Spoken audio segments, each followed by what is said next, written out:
Jetzt mal losgehen.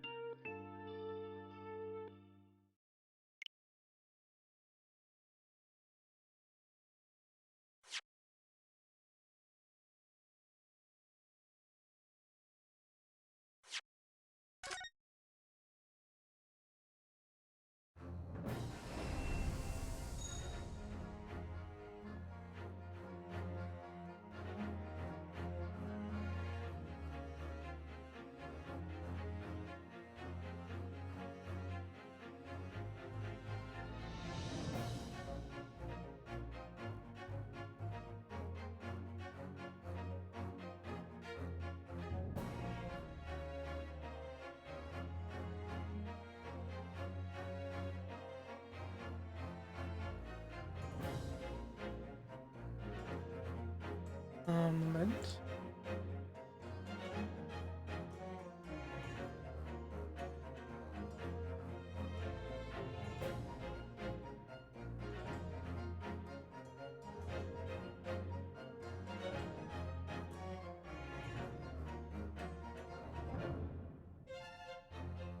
Okay.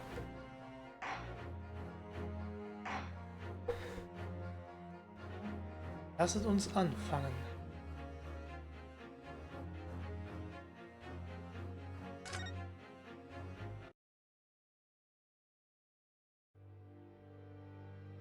Mit Episode 3. Return of the Great Departed Soul. The grand end of the century great exhibition of London. Surely there is not a soul who has failed to hear of it. Wondrous new works of culture and industry from every corner of the globe had converged on Hyde Park, welcoming over 50 million visitors. The last great hurrah of this century. Astonished and delighted people of all nations, and ended on a note of resounding success. But as regards to the terrible catastrophe that occurred during the festivities, very few are aware my friend Mr. Herlock Sholmes had a hand in unraveling the matter. For from the shadows, it was he who earnestly unearthed the facts of the case. And like the centerpiece of the great exhibition, which rose high into the skies of Hyde Park, Sholmes's brilliant deductions, as clear and lofty as the Crystal Tower itself, brought the truth to light.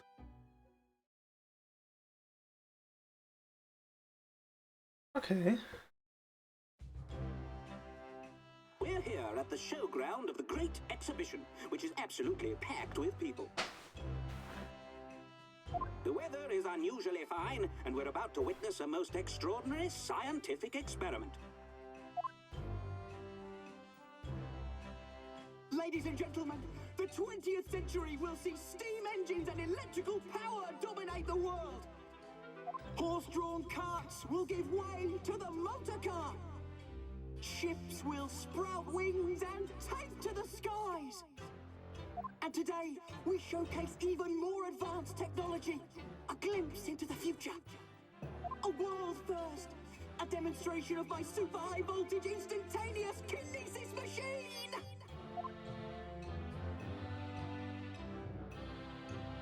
A man will literally be disassembled by a pulse of high voltage electricity and beamed to another location.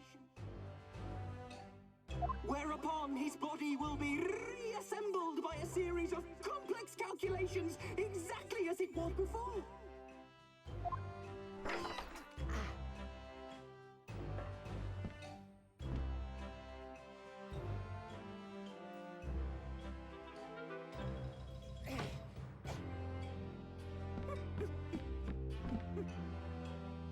In but a few moments from now,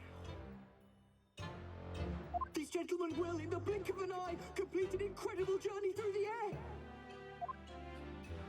To arrive an instant later on the Crystal Tower behind you! This one, yes. Woo-hoo!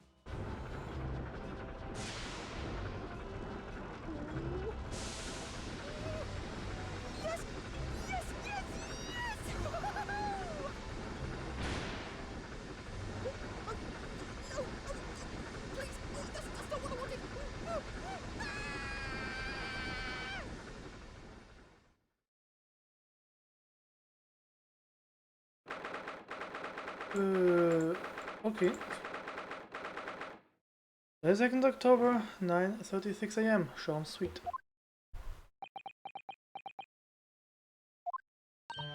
Bruno, are you listening? Sorry, what was it, Iris? Huh, what's the matter with you? You have been miles away all morning. Didn't you like what I cooked for breakfast? No, that's not at all. What were we talking about again? Today's paper is full of news about the Great Exhibition again. Ah, yes, the Great Exhibition. I'd like to go sometime. You are really not your usual self today. You seem very down.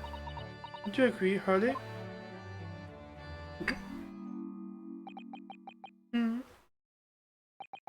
Did you say something, Iris?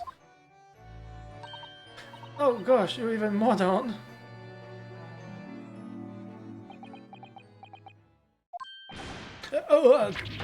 When did you arrive, Mr. Naruto? I've been here for about half an hour already. We had breakfast together. What? Why didn't you mention it before? I thought you might have known I was here, you know, because... breakfast? Iris is quite right. You are clearly lacking in the room, so much that I didn't notice your presence. Thanks. Quickly, yeah. Of course, I couldn't deduce the reason perfectly well with some simple observations. But let's see. Yes, for example, your tousled hair this morning with all these unruly spikes. It can be deduced, therefore, that... let me stop you there, Mr. Jones, because I think I can see what this is going. My hair always looks like this. It always has, ever since we first met, in fact. Oh, really? How interesting. It just doesn't look like a haircut as such, I suppose. Thanks again. Oh. Crossed my mind recently. It's been 6 months now. 6 months? Since I was forbidden from working in court. So I've been wondering how much longer I'm going to be banned. Oh, well, that would explain why you seem rather glum. Don't you agree, Hurley?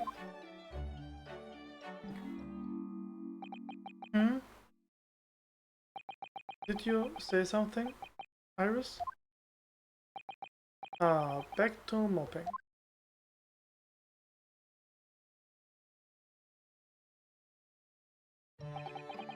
What's the matter with Mr. Sholmes today? He seems even more down in the dumps than me. I know, and the Great Exhibition has opened. You think he would be excited? Oh, why don't we all go to see it together? I want to, of course I do, but I can't, not for the time being. Why not? Why not? Why not? Because I'm a great detective after all. So you are embroiled in some tricky case that you can't be distracted from, is that it? I don't remember hearing that you are working in the case, Hurley.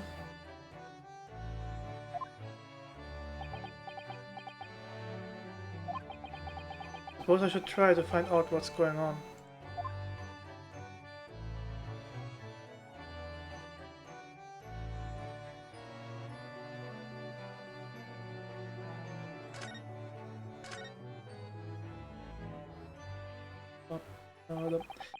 Half a year ago now, I took on the defense of a young girl in a trial heard at the Old Bailey. What at first seemed like a simple case of murder that took place at the London pawnbrokery turned out to be one part of a much more far-reaching plot that involved the British government. During the course of the trial, it was found that I made an unavoidable, yet at the same time unforgivable mistake. Words fail me, the situation is utterly deplorable. Mr. Naruto. Yes, my lord? I will decide upon your fate following the conclusion of this trial. Of course, my lord.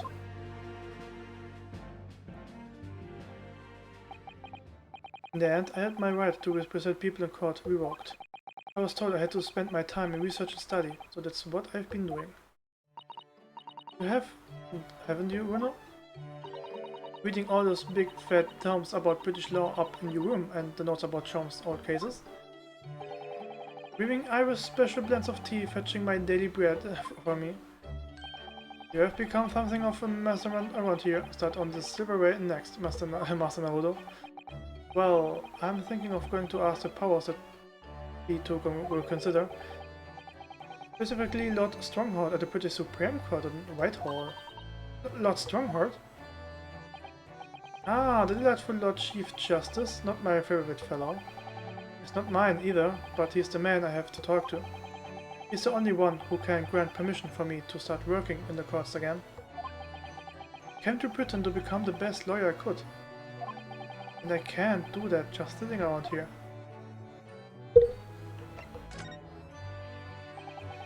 The whole of London has been swept up in this great exhibition, hasn't it? The most advanced science, the most modern technology, the finest works of art and feats of engineering. For the next 6 months, our capital will be showcasing the things, and the world will be watching. Oh, do you know what I like to do? I like to look down on London from one of those lovely balloons. Look down on... Do you mean those things? Fly?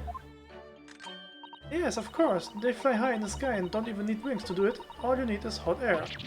But how? How does hot air have anything to do with flying? It makes no sense. I can't understand it at all. That's true of a lot of the scientific discoveries. Most people can understand them at first. But in 100 years' time, all the things will be just a common knowledge. I suppose they might be. Mind you, some of the science being demonstrated seem very questionable. Something went wrong on the open experimentation stage yesterday, apparently. There was a huge explosion. Still, I wish I would seen it though. I would love to see how bad some of these scam experiments really are. There's the innocent 10-year-old girl. See here, every page of this paper carries some article or other about the great exhibition. But the brighter things shine, the darker the shadows that are cast behind them. Personally, I find myself drawn to the darkness. Impenetrable. This is my proper... Oh... So schnell geklickt.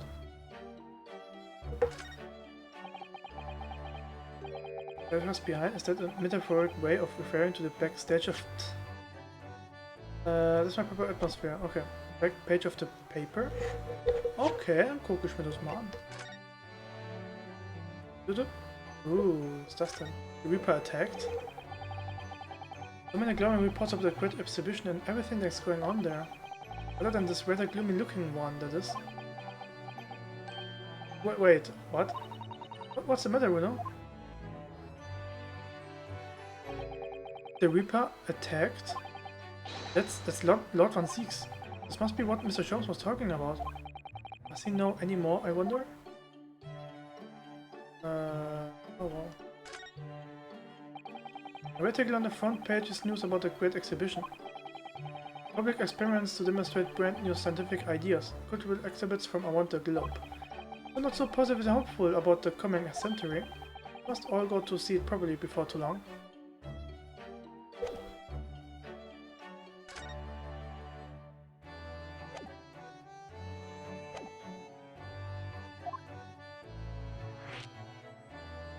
Erstmal hier. Are you investigating a particular tricky case at the moment, Mr. Jones? Huh, you could say that, I suppose. Nothing more to add? That's not like you... What sort of case it... Right, Mr. Naruto. Must not discuss it here? You never know who might be listening. You are acting very strangely, Hurley. What do you mean, Iris? Well, usually... The more mysterious and complicated the case is, the better Hurley's mood. Is it really a case that bothers you? Iris, please, you mustn't exercise your astute powers of observation and deduction on me without invitation. Remember what I always say? Put yourself in the shoes of the individual about whom you are making deductions. You say that, oops. Do you, Mr. Jones? Never mind, once I had a cup of tea, I must make my way at once to the crime scene. It was a deep sigh. Oh yeah.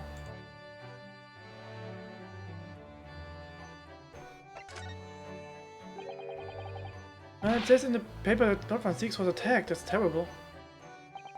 You know the legend of the Reaper at the Bailey of Curse, don't you? Only too well, in fact. Yes, Prosecutor Barrockman seeks.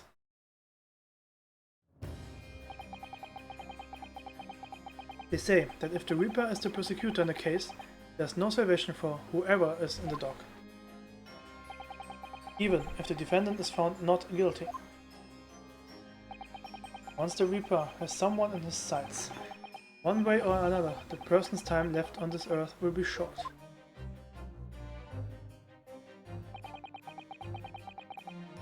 Learners find us works always find a way around the law. We will stop nothing to secure an acquittal at trial. Falsifying evidence, paying sham witnesses, treating jurors, bribing judges. But even such diverse tactics as these cannot save them from the hand of the Reaper. As you have experienced yourself, haven't you, Mr. Naruto? Yes, I have seen the Reaper's retribution at work. Many of these criminals' works are reckless and quite unafraid to die. If a leader among the fraternity is seen to have been taken by the Reaper, retaliation like this does occur. Really, the capital has a never-ending supply of such scoundrels. So, do you mean what one seeks has been attacked like this before? This isn't the first time?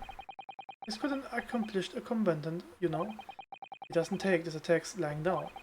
Although, it seems that his assailants were armed with guns this time. Oh my goodness, is he alright then? Is Lord 16 hurt? My dear fellow, how on earth would I know? Well, in this article here it says, as to what Lord 16 and his condition, it will be revealed in tomorrow's morning edition. I see.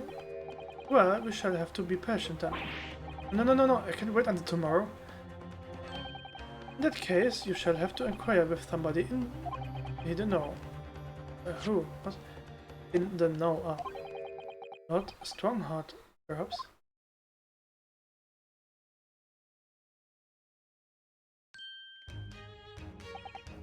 Well, I must be leaving now. Yes, understood. See you later, Mr. Sholmes. Ha, you really are a shameless liar sometimes, my dear fellow. What? You seek to put me off my guard and follow me, don't you? Well, you would be wasting your time. This thought hadn't crossed my mind, but now I'm wondering where you are going. Well then, see you later, indeed. Listen to him. He's still laughing on his way out of the door. Alright then, let's get going. Iris, what are you wearing? I've got changed to the great exhibition. You are going to take me. What? But I was just about to go to the Supreme Court. Oh, well, that sounds fun too. You are going to take me there then. Alright, fine. Just lower that weapon, would you? Of course, and after the Supreme Court, then we will go to the great exhibition. Okay.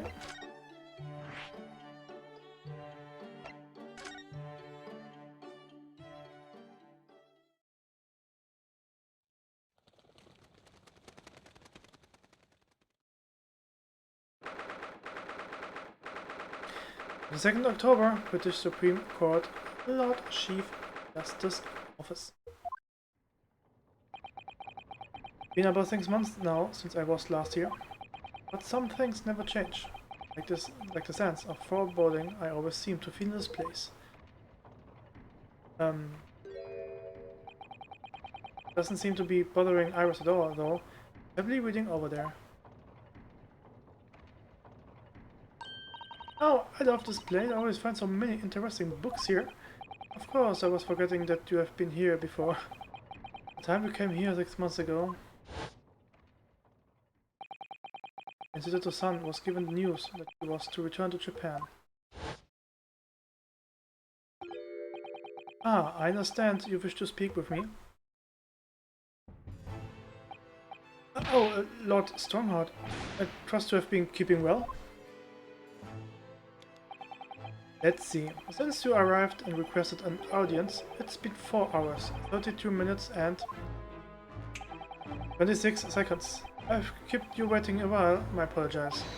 Oh no, not at all. I like nothing more than standing around, staring into place. There's no space. Good to know.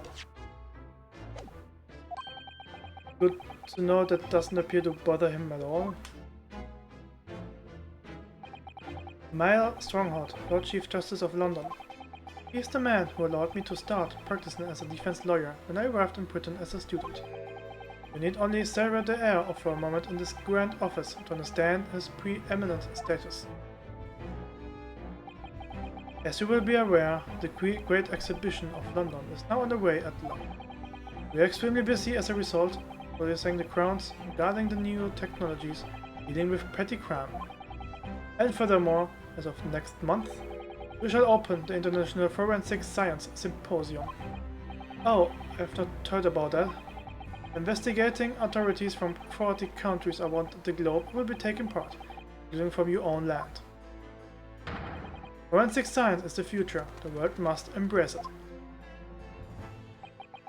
As we are the hosting nation, I have much to do, and it is my highest priority. If others must wait for my attention as a result, so be it. Well, it's nice to know where I stand. So, you wish to consult with me? Of course, I can very well imagine what this is about.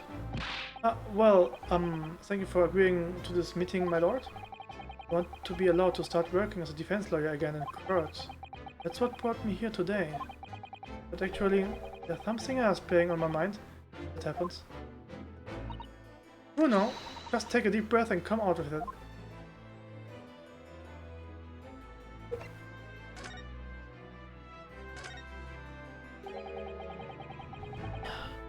I actually came here today to ask for your permission. Go on. 6 months ago, my right to work in court as a lawyer was revoked and I was told to spend my time studying. Obviously, I'm very sorry for what happened, but the thing is, it made me understand what it really means to defend somebody under the rules of the foreign justice system. And I desperately want to have another go. Please, permit me to enter the courtroom again.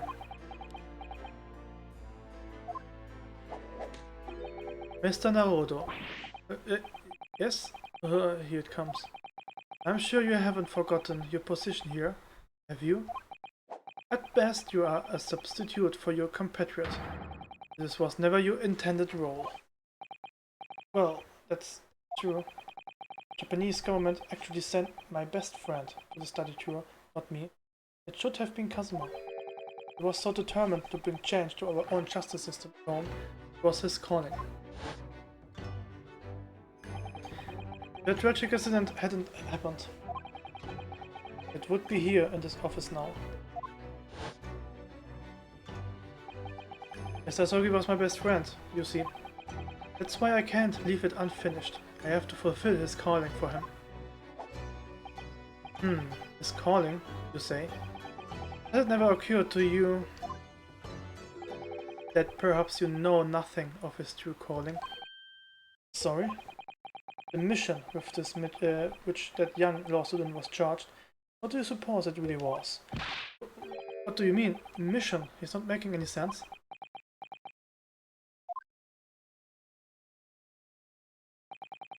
Never mind. I've read all the reports you have been submitted over the past 6 months. It's clear to me that you regret your actions and have been studiously obeying your revised instructions. Do you mean? As of this moment, I withstand your license to practice law here in Great Britain. Thank you so much. That's wonderful news, you know. In fact, I believe I have the perfect case to mark your comeback. A curious affair. You will consider it, I hope. Of course, please tell me more. Oh, nice. You described it as curious affair. Yes, that's right. I believe it was reported in the press. Are you aware that there was a serious accident at the Great Exhibition yesterday? Oh, no. Yes, I read about it. A professor from Germany tried to carry out a crazy experiment. Let me see, how was it described? Super high voltage instantaneous kinesis, I think? Instantaneous kinesis, as in moving things with a click of the finger? That's right. It's just what my herbal blends need, a dash of devil may care. Whatever the serious accident was exactly, it's clearly captured Iris's imagination. It's an unfortunate business. A large explosion engulfed the public experimentation stage, and the man lost his life. As a certain Mr. Audi Assmann, an investor and a well-known figure in society. Large explosion. A man died? The man responsible for the experiment was Professor Albert Harebrain. He was detained immediately after the incident and is due to appear in court tomorrow on the charge of murder. What? Murder? If you intend to take on this defense, you should hurry to meet with him at the prison. There is very little time left for you to carry out any kind of investigation. Great exhibition. Scientific experiment gone wrong. And murder? I feel out of my depth before I have ever started still. You should go to the prison straight away then. I tried to meet with his grand German professor. Don't you think? Definitely. Definitely. Ah, yes, one more thing about the case. There's a connection with our mutual acquaintance, the Reaper. Oh, with Lord Von Siegs? How? All sorts of conferences have been taking place around the world of coincident with the Great Exhibition. Next month, the largest and most important of them all will take place at last. The International Forensic Science Symposium. It does seem as though criminal investigation needs to embrace scientific methods, doesn't it? Exactly.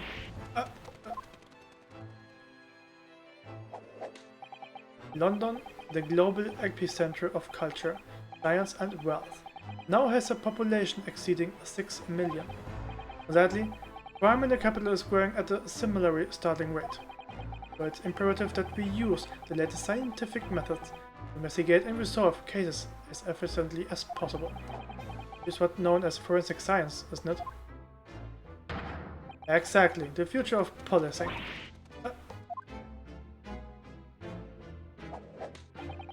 Regrettably, however, Britain is currently dragging its feet when it comes to the adoption of forensic methods. Oh dear, that's alarming. Exactly, it's extremely alarming.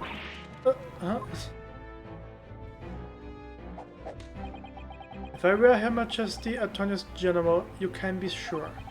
The numbers of crimes committed and resolved in London would be very different to current figures. And I can cite 12 solid arguments and 223 individual reasons to support my claim. Sorry. By way of apology for keeping you waiting earlier, I shall detail everyone now. What? Oh, how fascinating. It all began 15 years ago. It was...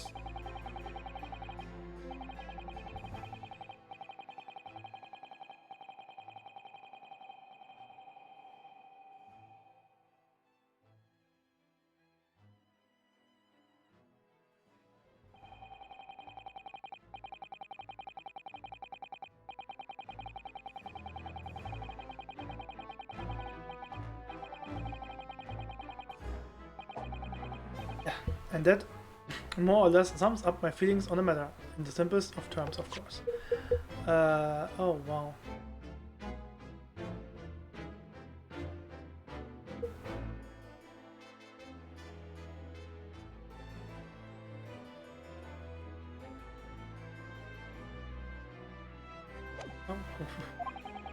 Essentially, to formally establish a forensic investigation division within Scotland Yard. That is my mission. Oh, right, yes, that's wonderful. Exactly. Wonderful is precisely what it will be.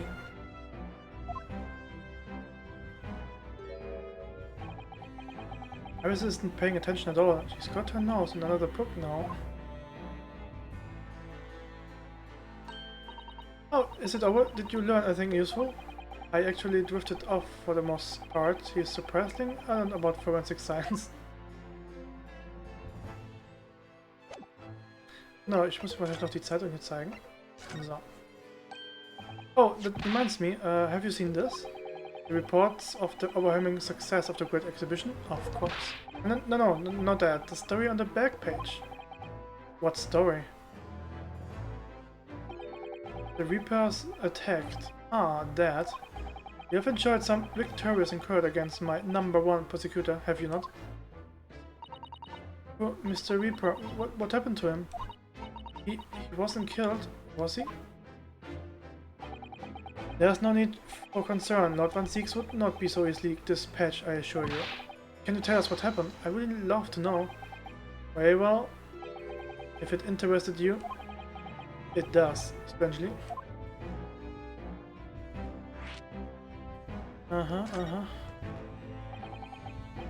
Finally, Lord Van Zieks emerged from the attack unscathed. Street weapons are not matched for the man. He's a very capable fighter. But that's incredible, they were armed with guns. Why was he attacked though? Do we know? It's related to events that occurred a month ago. A leader of one of the capital's criminal organizations was indicted and prosecuted by Van Zieks. But the man was acquitted. I have no doubt large sums of money were involved behind the scenes. Ooh.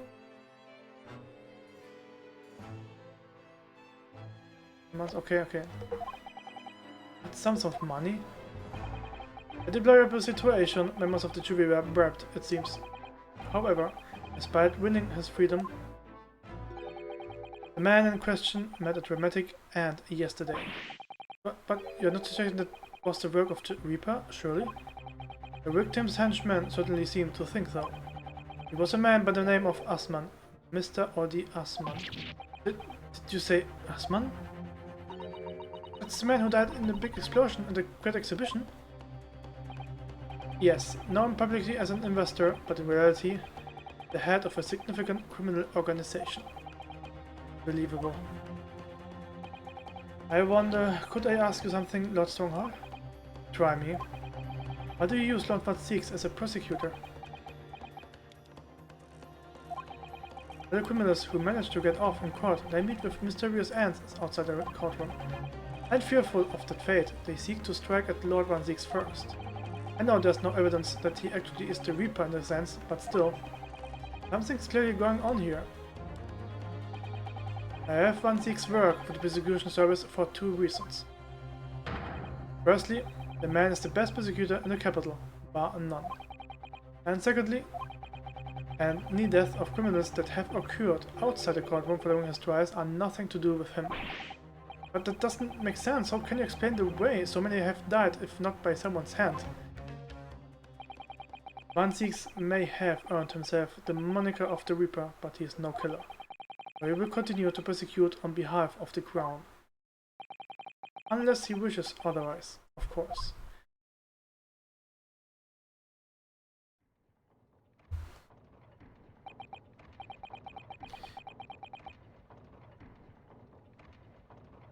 Well, I must be leaving for my next engagement.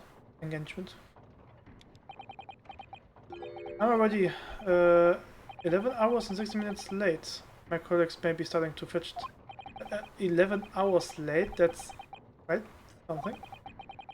That meeting has already started when I arrived back here from this engagement with you. So, lateness was inevitable. Time stops for no man. It stopped for me during those 12 valid arguments and 223 reasons. Ah yes, where would I find Lord Van Zieks now? I would assume he's at his office. Right, I will go and ask him about the attack in person. I want to get straight from the horse's mouth. Away with you now. I'm leaving Professor Harold Brain's defense entirely in your hands. Of course, yeah, thank you very much, my lord.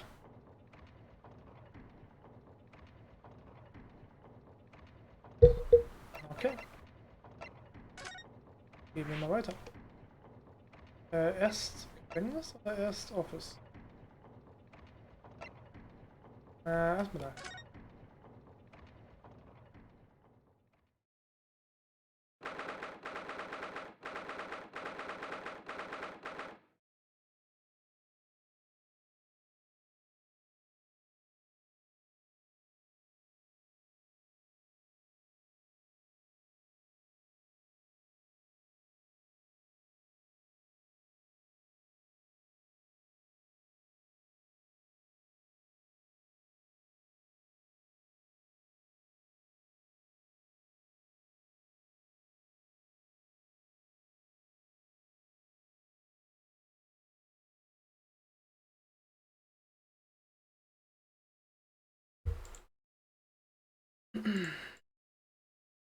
22nd October.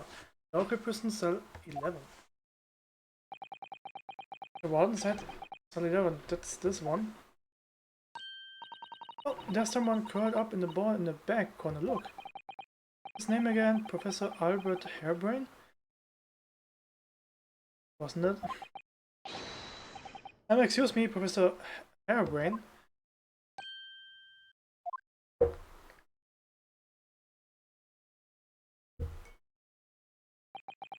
Who are you? I'm Minosuke Naruto. I'm a lawyer?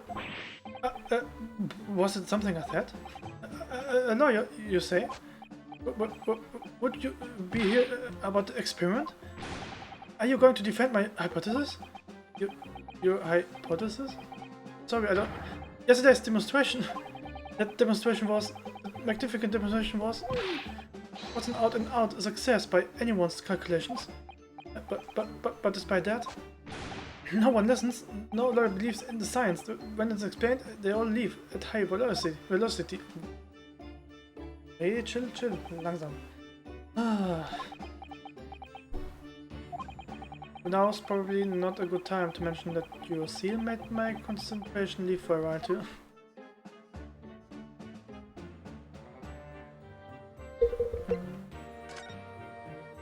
Yes, it is demonstration. You mentioned the demonstration yesterday.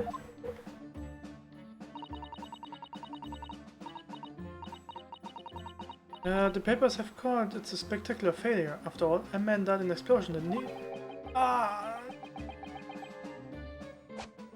Yes, you could interpret the results if you really wanted to. Well, I suppose in the strictest sense, the experiment was a failure, but at the same time it was a great success. You've lost me. I saw it with my own eyes. Right there in front of me, Mr. Asman was spontaneously disassembled. Until then, everything was going exactly as my calculations had predicted. At a point, he should have been beamed to the crystal tower by ingenious kinesis. However, the machine exploded and Mr. Asman in fact perished. Yes, I can deny that part of the experiment was a failure. What you are really saying is the large explosion that killed Mr. Asman was an accident, correct? But the Big Bigs had you arrested on suspicion of murder. Was responsible for a man's death. That is the immutable truth here. And for that, I wish to be punished at once. But murder? Never in a million years. It was an accident. Simply an accident. I see. Billy and I were talking this morning, you know. He said the situation would change completely depending on whether it was treated as an accident or murder.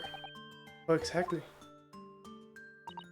Well, if it really was an accident, then the Professor McKean would be kept in protective custody. On what grounds? Yes, it newly established here in Britain the Special Dispensation for Scientific Equipment Act. Oh wow, that one passed by me. But if the case is treated as murder, then they will say my machine was the murder weapon and they will be able to pour over it as much as they like. If they examine it in detail, they will find out how it's made, and then they will be able to copy my idea. My precious hypothesis will be stolen. The machine must be protected from at all costs. That's why it's imperative that the whole incident is shown to have been an accident in tomorrow's trial. I see now. Okay.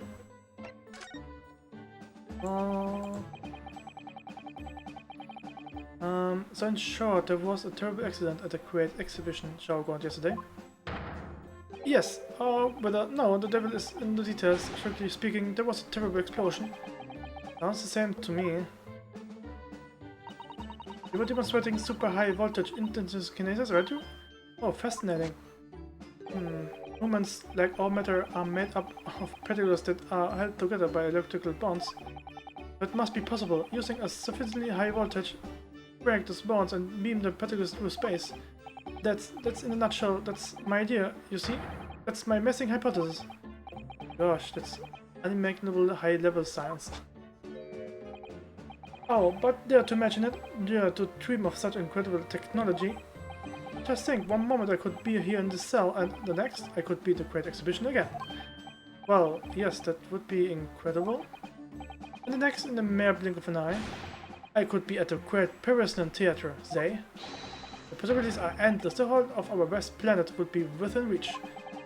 So no more hiding in red robes and rocky seas for 50 days.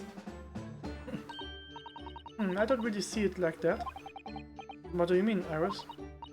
Well, if you could travel anywhere in the world instantly, the planet wouldn't really seem west anymore, wouldn't it? I think it would feel like it had shrunk. My word, that's exactly right. What are the implications? What does this mean? Oops, that's got Professor Bunnybrain really worried by the look of it. Clearly this is yet another case of just because you can, doesn't mean you should, I suppose. Genau. Wenn du es machen kannst, heißt nicht, dass du es auch machen solltest.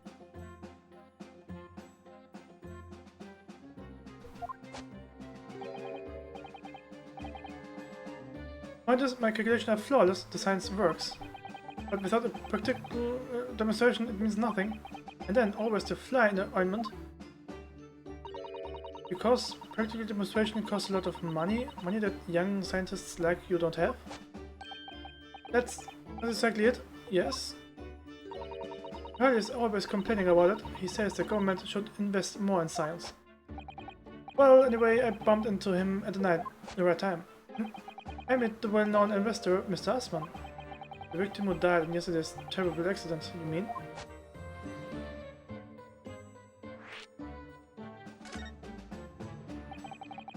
The full name of the man who died in yesterday's accident was Mr. Audi Osman, wasn't it?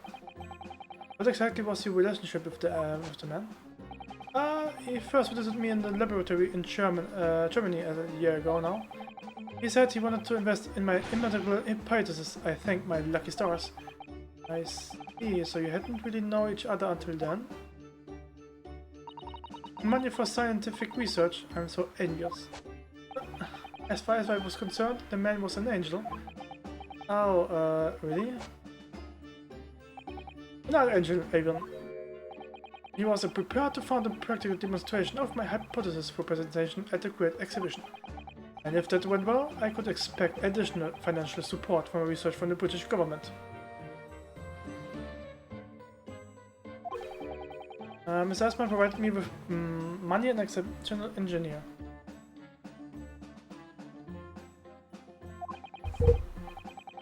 He produced a machine to my precise specifications? Yeah. But then your dreams were blown to dust in one enormous explosion. You can see I owed everything to Mr. Assmann. I would never, ever have thought of taking the man's life. Well, he seems genuine enough. I don't think he's lying. Schaffen wir. Das habe ich hier gerade nichts. Dann gehe ich mal weiter.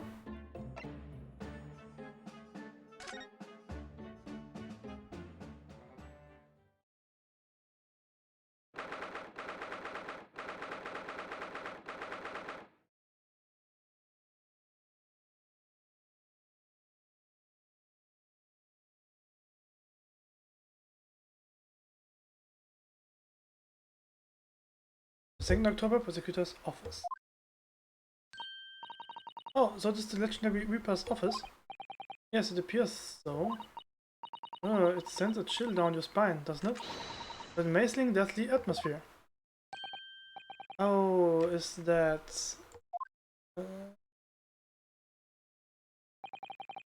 hooded figure was so still I hadn't noticed his or her presence. You know who it is. What are you doing here? Oh, hi. He's as unwelcoming as I thought he would be. Actually, maybe even more so. Oh, I'm glad to see you are well. Und ich muss jetzt mal das Fenster aufmachen. Moment.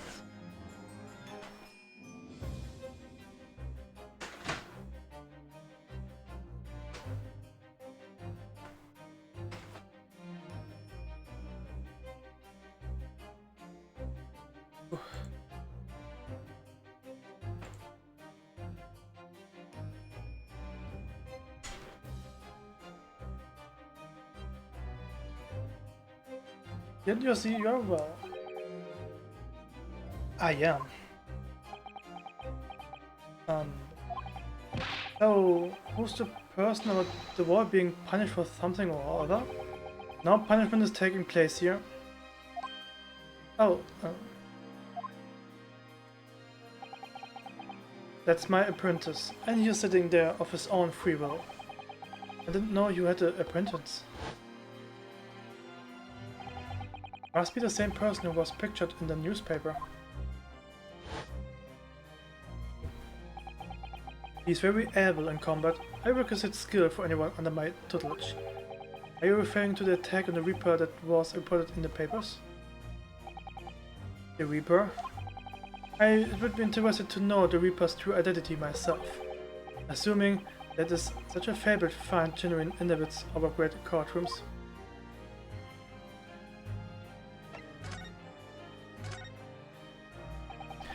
Lord Strongheart said that the assault last night was some sort of revenge attack. True, carried out by the henchmen of Audi Esmond's criminal organization. The investigation meant their arrests were imminent. Presumably some hoped to kill me before that happened. Audi Esmond. Always masquerade as one of the London's most powerful financiers, a global investor. But his enormous wealth come to him by underhand means via his criminal activities. And he used that money to buy himself a verdict of not guilty when he found himself in court, didn't he? Being prosecuted by you, Mr. Reaper. But the man got his comeuppance in the hand. Yesterday, in fact, in extraordinary circumstances, it was a most unusual cause of death. I know about that. It was super high voltage infiniteous kinesis gone wrong. Tasman died when a demonstration in other public illumination stage ended in an enormous explosion. Correct. And you think I have some kind of divine ability to cause an accident like that to happen, do you? Well, no, that doesn't seem a little far-fetched. If this man really is the fabled Reaper, then he has to be innocent. Of this particular death, at least.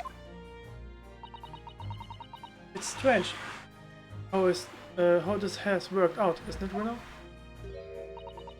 I mean, what if you're taken to the Professor's defense for the trial tomorrow? What? You're going to defending him? Oh, yes, that's right, though I barely know the man's name yet, to be honest. Albert. Albert Hairbrain.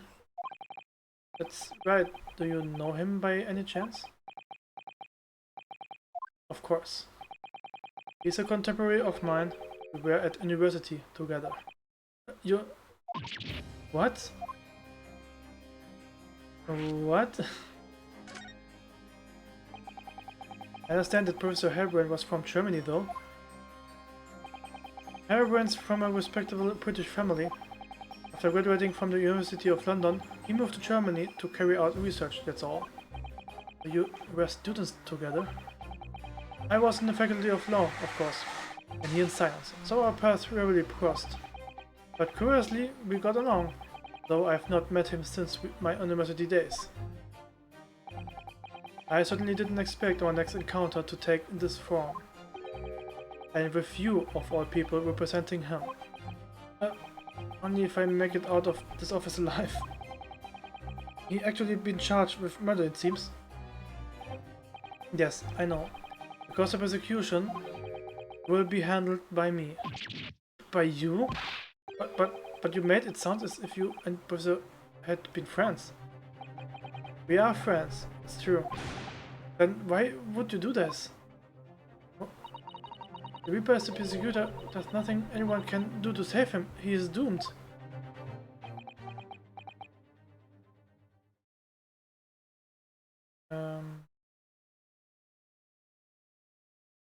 Oops. Ah, soll ich mal... Ah, Moment.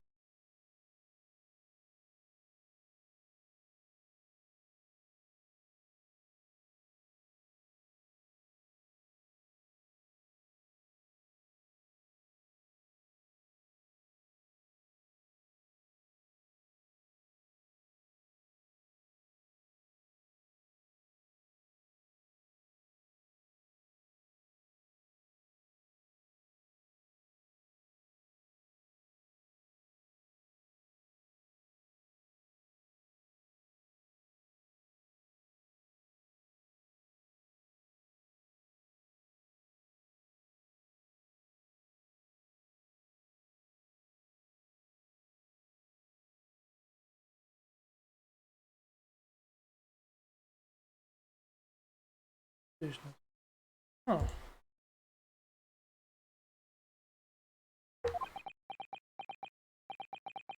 What's Lord Van Sieg's thinking? What do you mean by what you said before? You'd like to know the Reaper's true identity. Does that mean I'm a crown prosecutor and immortal like anyone other?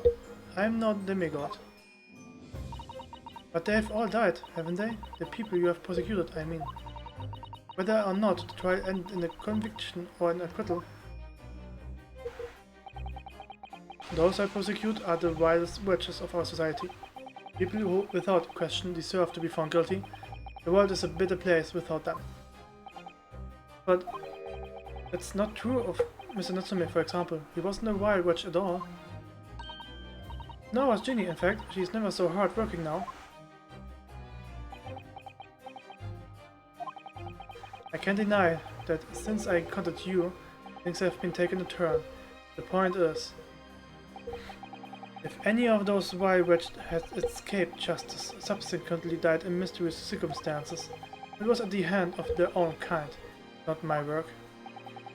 But Strongheart said the same. Believes you are not involved in any way, but you were attacked by those references because they believe it's true.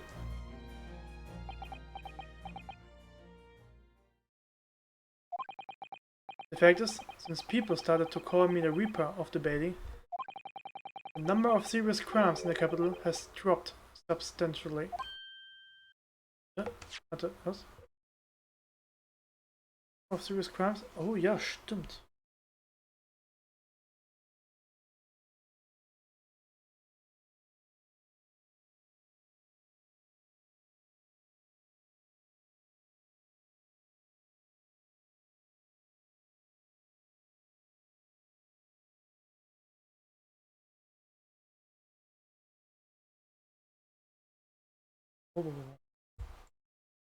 Oh, stimmt. Wenn er sich so einen großen Namen macht, wo gefühlt jeder stirbt, ob guilty oder nicht, dann werden auch weniger Verbrechen begangen. Ja, das ist richtig. It would appear that even the most hardened criminals can be made fearful for their lives. Do you mean to say... I mean to say that if my pseudonym serves as you so propose, I adopt it gladly, and with honor. That is putting you in danger, you could be killed. That is my fate, let God decide. Lord Van Sieg's. Okay. Okay.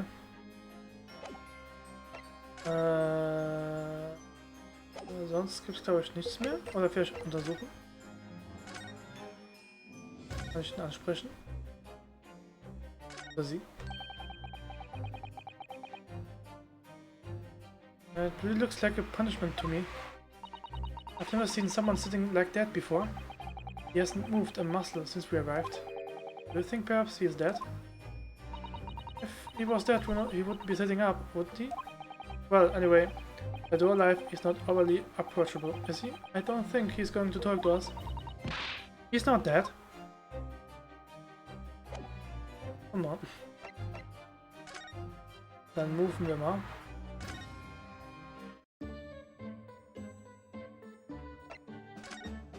Da sind sie Freunde.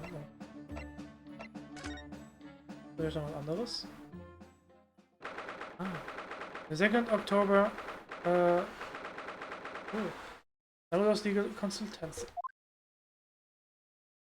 Oh wow. Ich möchte trotzdem mit dir reden. Ich mach mal.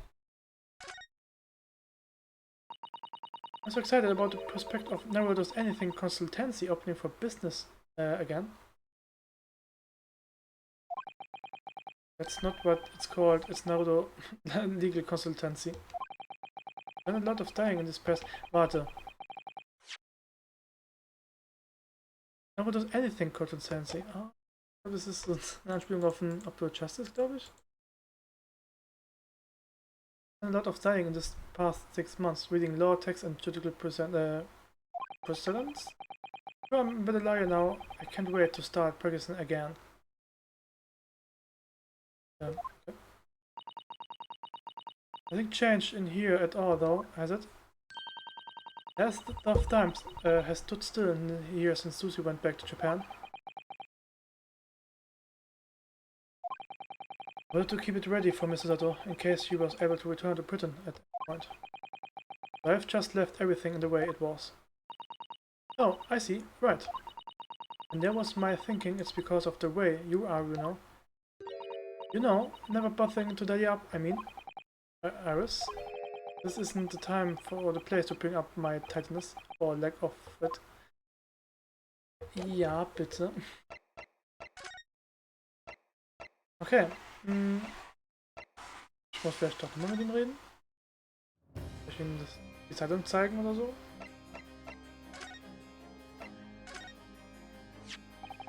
But one seeks about the article in this paper. Ah yes, it seems there was a reporter nearby when that little skirmish took place. I had no idea I'd been photographed. It was careless of me. It looks as though it was taken after the people who attacked you had run away, though. Rest assured the police have already apprehended every last one of them. But there's some else fighting alongside you, it seems. And I think the same man who's getting over there as we speak, isn't it?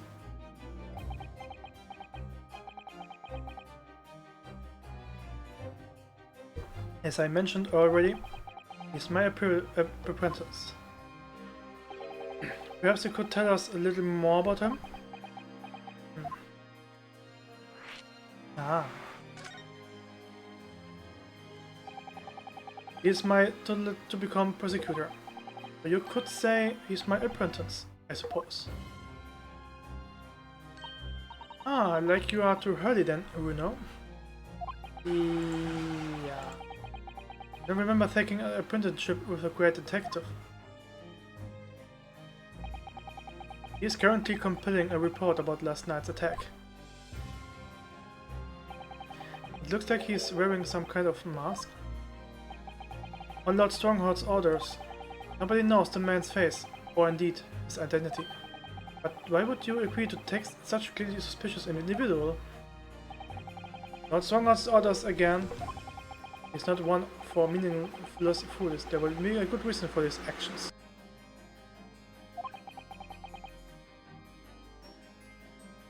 I hope you are right.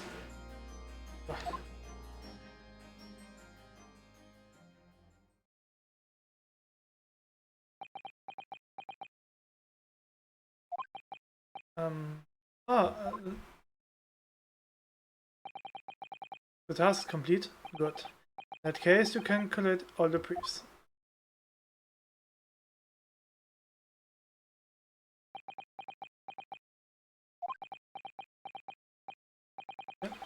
Nice to meet you.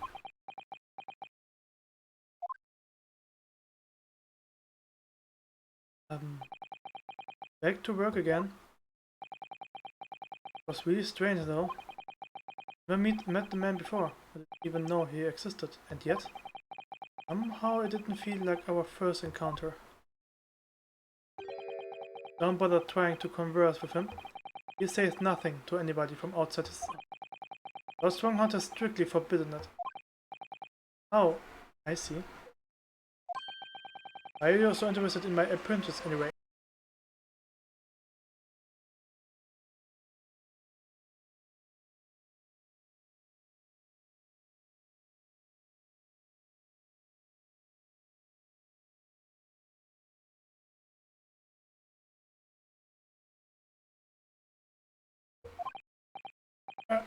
No, I mean, sorry, I didn't mean to... the way he stood there so casually, yet with that flawless posture. It couldn't be...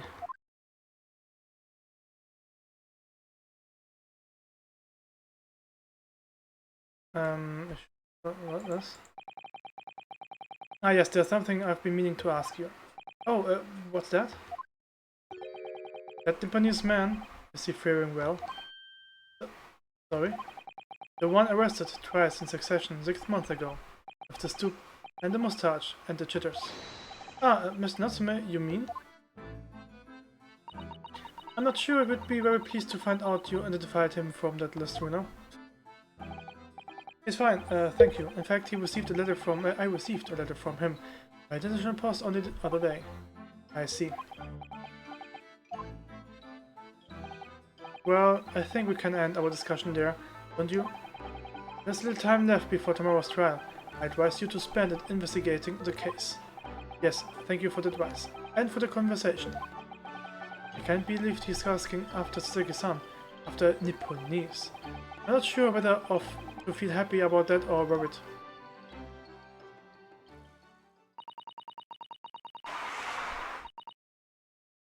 I never imagined that Mr. Reaper would be friends with a mad scientist, did you?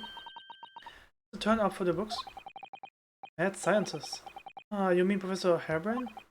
Yes, it might be worth quizzing the Professor about his relationship with Lord Van Seeks, I think. Ja, fragen wir ihn nach.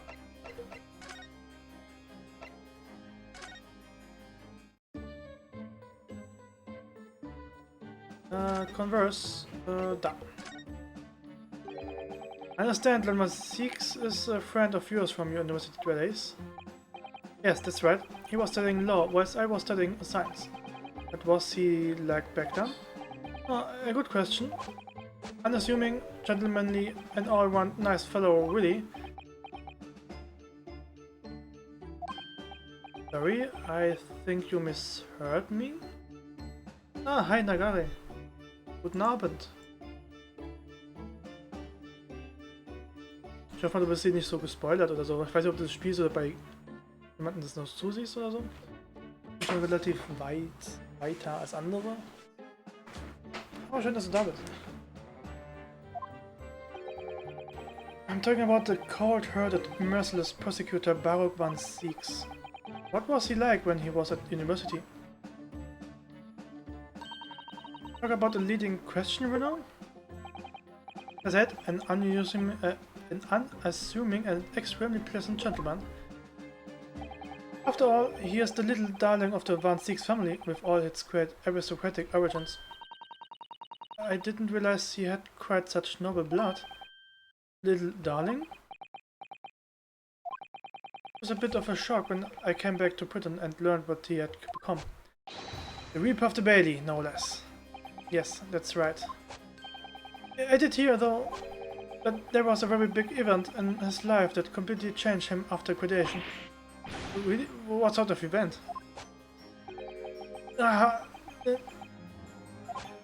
I'm sorry, but I don't know anymore.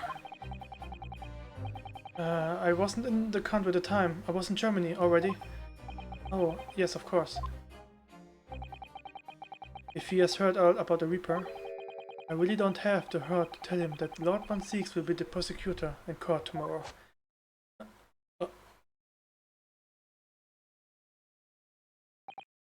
So, Professor, let me just make absolutely sure I understand you properly. The huge explosion that occurred yesterday, that was an accident, you are saying? You had no intent to harm the victim, who was in fact the sole investor in your work, is that correct? As correct as 2 squared as 4, I swear it. Yes, it's true that the man perished in the machine of my invention, so I know that I'm far from blameless in all this, but still. I would never use my discoveries, my inventions, to take a person's life, not in centillion years. Meinst du jetzt das, was gerade läuft? Ja, das ist, wie im Titel steht, schon der 3. Fall vom 2. Spiel, also ich bin schon ein bisschen weiter voraus. Ja. Genau. I'm a man of science, it's an honor now. You have to believe me, please. Do you believe me? Do you believe in my hypothesis? Science is the pursuit of truth. You know, I've always believed that all my life.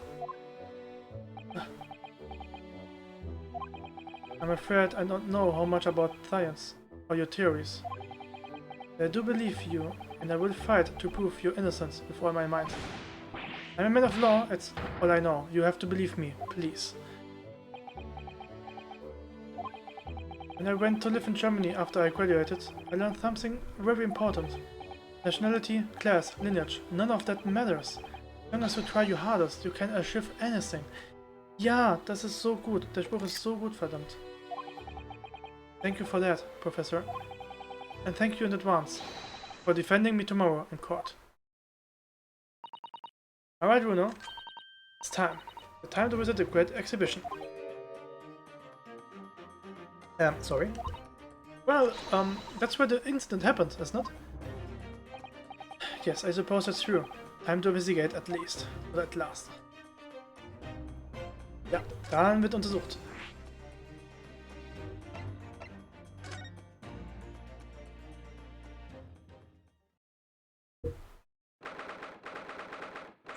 On the 2nd October, the Great Exhibition. Grounds, foot of the Crystal Tower. Ugh. The showgrounds are a little too big for my liking. We have been walking around in dense crowds for 2 hours now, and I felt myself swooning 3 times. There are a lot of people, aren't they? I have almost been trodden on 3 times too. Be careful, won't you, Iris? Don't let go of my hand. We finally made it through the strong snow, by the look of it.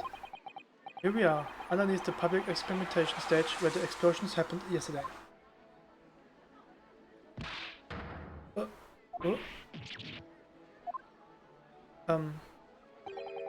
What's that?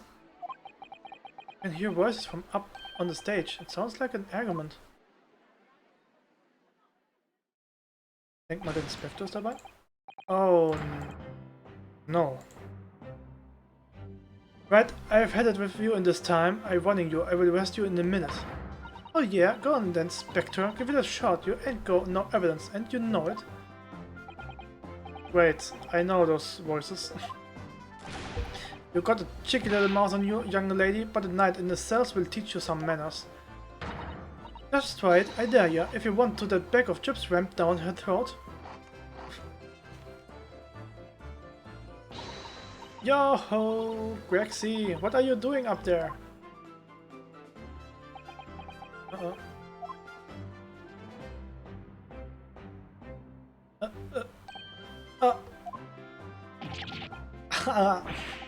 It's you. Here, you're here.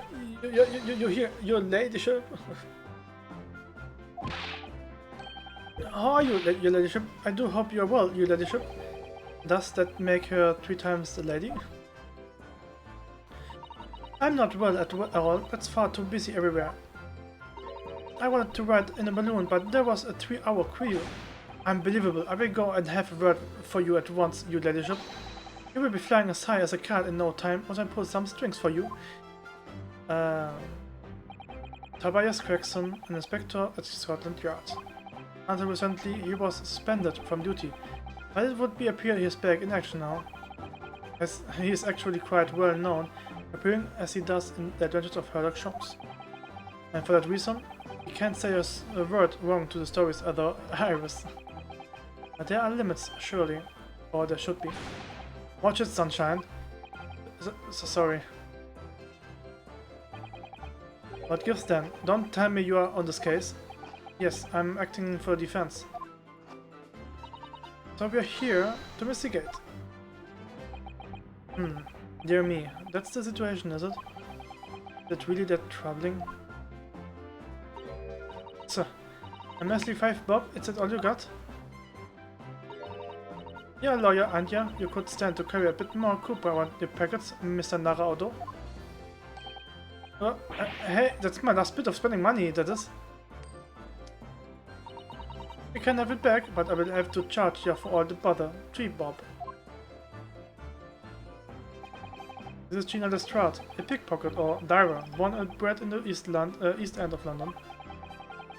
In the case that led to my own suspicion 6 months ago, is the young girl I was defending in court. What's your problem, huh, Otto? Diver, pickpocket, what's with all name calling? You look back at chips rammed down her throat and all, do ya? I thought you were proud to be a diver, Gina. You were just arguing with Inspector Gregson about it, weren't you? I assumed you would be up to your usual tricks here at the showground. That ain't no way to talk to a lady, although after a year is a long time, people can change. I'm an apprentice now, learning to be a Scotland Yard detective. You have to call me what everyone else does. It's Inspector Lestrade now, what? Inspector? That badge is homemade, surely? Oh, nee, warte. The Inspector part isn't entirely accurate, not one calls her that. But it's worth anyway. Investigating is off the cards for all of us. What's this supposed to mean? Right, well, I will be back up top. You hold the fort down here, alright? Right, sir?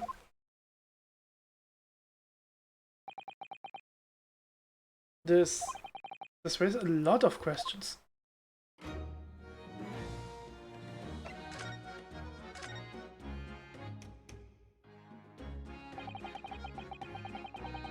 It was 8 months ago now that I first encountered Gina in connection with a case I was working on. At the time, she was living in the East End with a group of other orphans. We helped all of them survive by pickpocketing, but then she got embroiled in a murder. I had a lot of time to think in prison. I realized I couldn't go on like I was. The diving weren't working out. Oh, I'm so pleased to hear, Jeannie. Well done. So you went from being a pickpocket to a detective? You got it. Good. In it? Inspector Lestrade sounds like something out of a book, huh? Talk about a sea change. And then there's this Irish old man to think about. Iris' father, you mean? Yeah, I promised, didn't I? I said I would get all the police forces around the world to pull out all the stops looking for him. That's a small promise than nothing serious. Oh, Ginny, you're so sweet. So anyway, that's all I come at. Go to the test for Scotland Yard. Only trouble is, I don't read so well, do I? Just a small problem, nothing serious. And that's when Hurley approached Rexy and asked for help. So the inspector said he would take full responsibility for Ginny and made her a sort of apprentice. What's a very magnanimous of Inspector Gregson and brave. Well, you know, Hurley, he enjoys finding ways to make people do what he wants. The great detective likes digging for dirt, in other words. So the long and the short of it is, if you have questions about the case, you can ask Inspector Lestrade. Right then, Inspector. Actually, there's still a big mystery surrounding Gina, isn't there? Oh, what, Bruno? What? Well, 6 months ago, Gina was the defendant in the trial prosecuted by the Reaper. Trial in which she was found not guilty, and yet here she is still. Come on, you're not still about that, are you? The Legend of the Reaper, or whatever it's called. Goya don't half worry, although. I didn't half worry. There probably wouldn't be a whole lot of you left. As I told you before, innit? The Reapers can't look, I'm upstairs, so he knows what I'm like on the inside. But I really did nothing.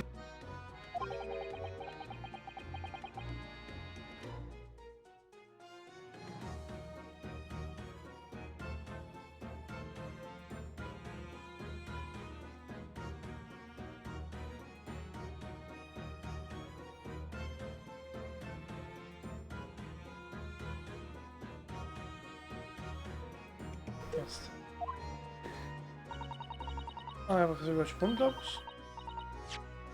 Nothing wrong, might be stretching a point. Yeah.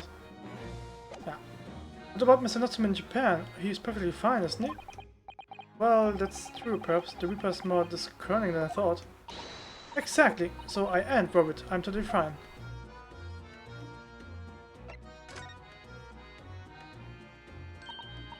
Oh, it was out of this world, it was.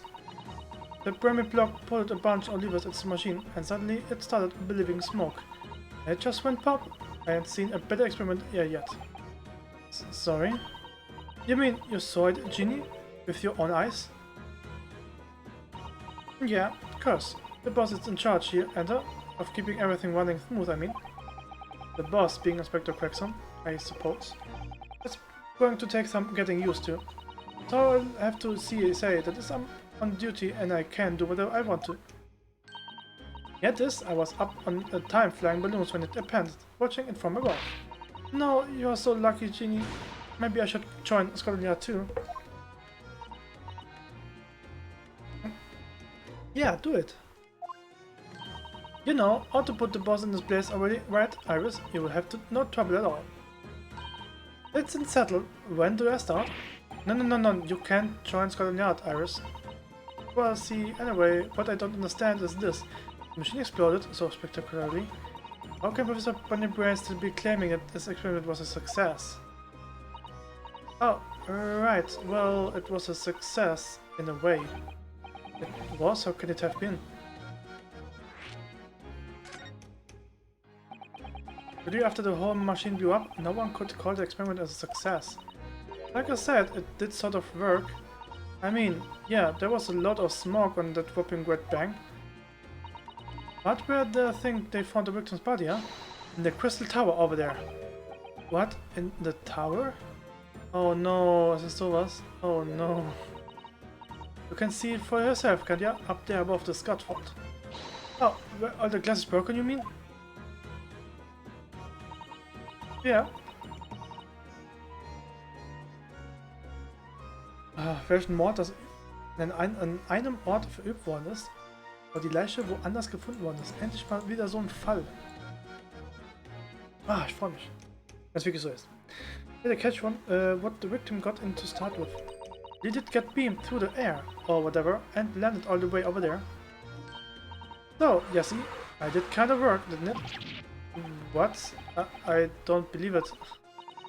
I mean, I don't get the ins and outs of it, but anything possible, right? With science. I tell you what, you can F this. The plan of the experiment they threw up in the yard. Are you sure? Yeah, go on. I had the pop off here before, so fair is fair. Yes, I didn't actually give that to you, did I? Build. A diagram showing the relative positions of the crystal tower and Professor Heilbrand's machine. Okay.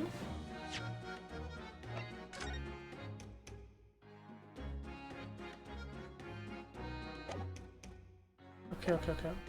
Mensch, das ist sehr wichtig. I think Inspector Gregson said before seemed a little strange. What is worth anyway? Investigating is off the cards for all of us. Yes, now the old Gregson went off after that without explaining it himself. Alright, that's... The boss said no one's allowed to investigate that weird machine what blew up yesterday. Well, that's not fair, we are representing the defendant. In that case, could you at least tell us what you have learned from your investigations? Nah, you're not getting it. We ain't allowed to investigate neither. Why? Who did the boss call him again? The forensic investigation team, I think. Anyway, apart from that, no one's allowed to lay a finger on the scene, but a bit funny, isn't it? So even Scotland Yard's own detectives can investigate? Yes, I have never heard something like that before. I thought I could have a gander on the crowd, though, but the boss talked me at it. Will be giving me an armful about it before from down here, didn't ya? It's not bleeding fair. I think you were giving him as much of an airful back as I remember it. Yeah, well, sometimes I think it's all them chips what make him so stubborn. You say something to him, or don't, go on, see if you can get through it to him. Up to the platform above us, you see? Where the machine that exploded is. We can try, can't we, Bruno? Rexy will listen to us.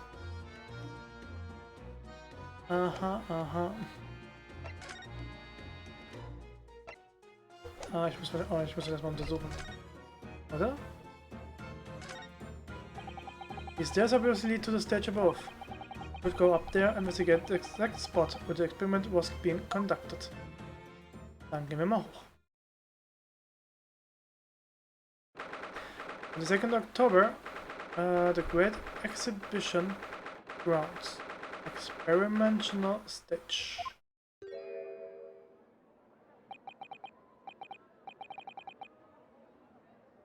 So that's it, is it? The machine that blew up? Oh, it must have been a magnificent explosion, and I've seen my fair share. I've seen things like this before, you mean? Now, of course, Hurley is always doing experiments that end in a bang.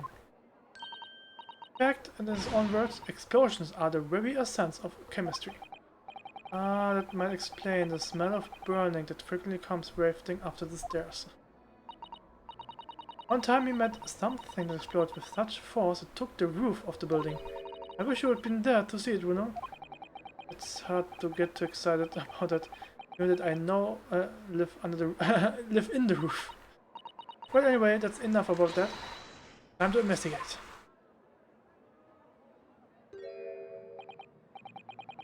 Oh look, Inspector Gregson's over there. Seems to be deep enough about something, whilst eyeing up the machine carefully. Really? He just looks confused to me. Ja. Ich untersuche, ich mache mal kurz 1 Minuten Pause. Noch gleich wieder da.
So. Dann geht's weiter. Dann folge ich ihn wohl erstmal. It ripped itself apart magnificently, didn't it? Magnificently and mercilessly. Someone stands in the middle of the machine to be disassembled and then beamed through the air? Yes, beamed. Not blasted. That's the point. Yes, that part's crucial, really. Something like that even possible though, Iris? Oh, Bruno, I'm just a child. How should I know? Child when it suits you, you mean? What I can tell, I think if you... Stop! Don't touch that! That was practically instantaneous kinesis the way you flew over just now, Grexy. Please, you ladyship, I didn't mean to startle you, but I can't let you touch anything up here.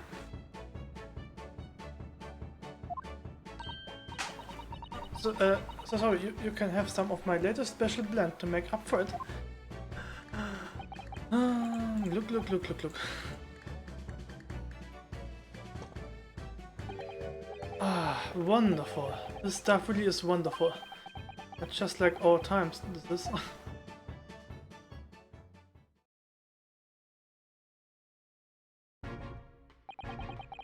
representing Professor Hairbrain and Kurtmore Inspector.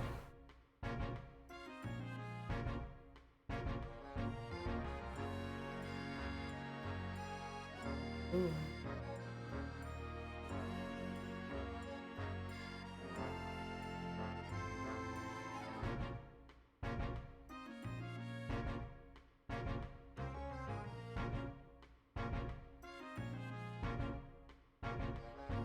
Genau. So we should be allowed to examine this scene. Ha! Listen, Sunshine. Even I'm not allowed to touch anything up here. That Splatter's special dispensation for scientific equipment act to blame, doing me spotty. Oh yes, that special dispensation. The professor mentioned that too. More red tapes, or we need, I don't know, but the government thinks it playing at sometimes. But we are allowed to just look, aren't we? Surely that's right, isn't it, Grexy? Of course, your ladyship, anything you say, your ladyship, but please don't get your dainty hands dirty, will you? Don't worry. We wouldn't dream of touching anything, wouldn't we, Runo? He really knows how to get what she wants. Yep. Okay. Mal ein bisschen was fragen. Using high voltage electricity, somehow disassemble a man's body, then beam him across to the crystal tower. It's an extraordinary thing to attempt, especially in public. Wie stimmen gerade die Augen nicht ein? Moment, einen Moment.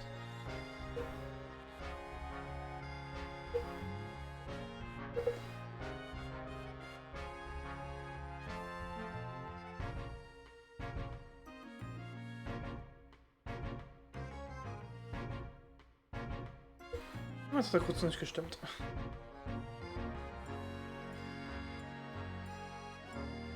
So, it was far the most unusual. Unusual of the experiments planned for the exhibition, mind. To be honest, I'm a bit surprised it was allowed. Carrying out something so dangerous with so many spectators present, I mean. The government's doing everything it can to promote new science and technology at the moment. They're more worried about being ahead of the game than the odd spot of public safety infringements. If they can be the first to develop some new technology, it makes Britain more powerful in the future, you see. Yes, I suppose it's true in a way. But the powers that be are placing a heavy emphasis on the scientists' rights at the moment. What sort of rights? They're making it so that any theories and the brains have remained a legal property, as it were. Rights to developing it into a practical idea and even going into production. Which is the infuriating reason us coppers aren't allowed to touch this crime scene. Because the new high falls in a special dispensation for scientific equipment act forbids it. Oh, what's the name? Ah, I see now. The only people with permission to investigate here are from some brand new department at the yard. Forensic Investigation Team, it's called. They have been elected to keeping guard. Forensic Investigation Team. Any old fool can see that this heap of scrap metal was a scam to begin with. But just because it says scientific equipment on the paperwork, you can't do a flaming thing with it.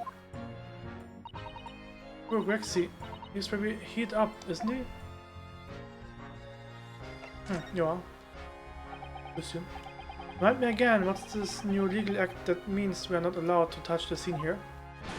Are you having me at Sunshine? It's a special dispensation for scientific equipment act. Oh man. Yes, I think Hurley mentioned that recently. A real twinkle in his eye, as I remember. I'm sure he did, your ladyship, I'm sure he did. Passed especially for this great exhibition it was. All scientists have to do is present their ideas or inventions to some suits in the civil service. And if it gets rubber stamped, that is a guarantee of rights to maintain the inventions confidently. What does that really mean? Think about it. Think of all the world-changing new inventions on display every day at this exhibition. Although a good half of them are a load of gobblers, if you ask me. But put forward by shammers like yourself. Thanks for that. Oh, I love how absurd some of the matches here are. It's all so fun. Might be fun to you, but a member of the force has to be present at every single demonstration. Can you imagine, huh? Thanks, science, that's what I say. Oh, I don't think so. That sounds like my dream job. You would soon think otherwise after spending a day guarding all the shammers, burgers, contraptions. But if they are burgers, how can anyone hope to demonstrate them? There would be no point. Yeah, well, there is a point, sadly. Sorry. Thanks to another of our government's bright ideas. If any theory or invention is deemed to show potential, the government hands out a research grant. Scientists get funding? Exactly, and that's what they are all after. All the shammers coming from far and wide to clog up Hyde Park. And who has to keep them safe? Huh? Who has to smile politely and welcome them? Us Coopers, that's true. So you can see why I say it now, can't ya? Hang sciences, hang it. Oh, maybe I can see your point.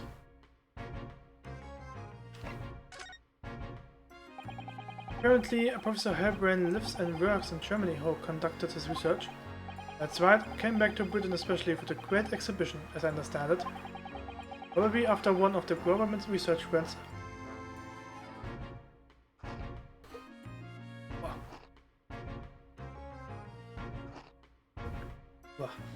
So, actually we learned something else about the professor earlier today.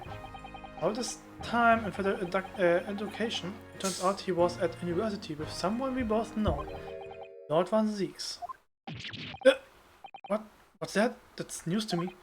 But if Van Zieks means the prosecution that as the accused the professor rate is sealed because the Reaper will get him one way or another?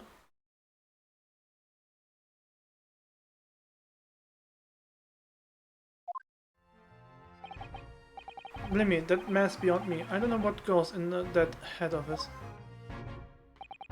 Talking of Van Zieks, this morning's paper ran the story of him being attacked. Read it? Oh yes, but the Reaper's completely fine. Nothing to worry about. Yes, right. Glad to hear it. Still, the Reaper, how long's that business gonna keep up? I wonder.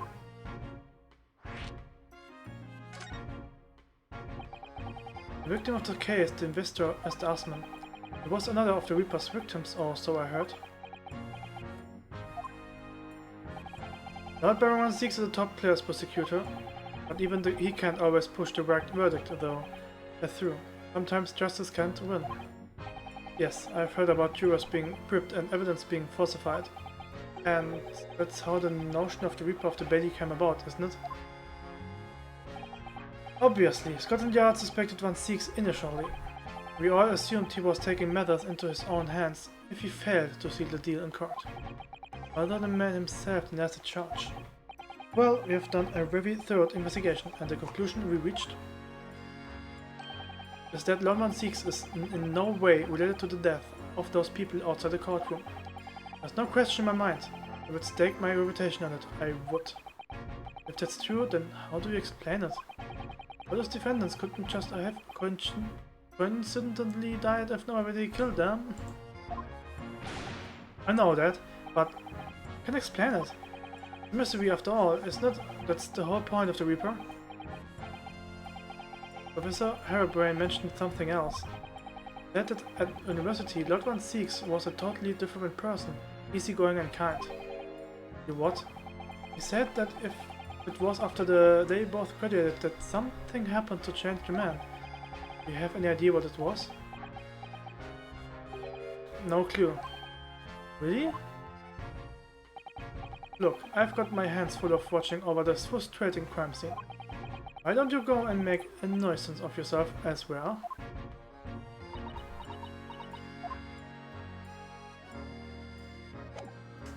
Okay. Dann untersuche ich es einfach nur. Considering how badly damaged everything is, Professor Harebrain was lucky to escape unscathed, I say. Should have a good look around the machine while we can, I think. Touching anything will make sure I will kill you before I get strung up myself, you know? I won't touch a thing, I promise, so please spare a thought for your digestion. Anyway, do you really think this machine could actually disarm the people like the professor claims? He asked, looking totally incredulous. Give it a rest, Sunshine. If we were allowed to examine all this bleeding scrap metal, maybe we could answer the question. But we can't, can we? Because of the annoying rules, you mean? Exactly, the annoying, obstructive, flaming rules. Oh, look at the base of the machine there. Ah, yes, there's a tool of some kind poking through the wire mesh. It's a screwdriver, I think? Oh, isn't it a lovely one? That handles the shape of a capital letter A. Is it? Oh, yes, you're right. What's the matter with you? For touching anything, I said. Touching anything, and I'm sure I will kill you before I get strung up myself, I said. Yes, I understand. Sorry. Can you touch it a teeny weeny bit? But Grexy, I'm very curious about the screwdriver. Really, very, very curious.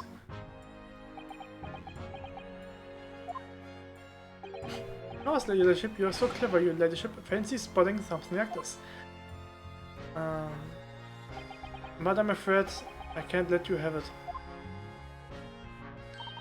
But when I found it first, I assure you I will investigate it thoroughly.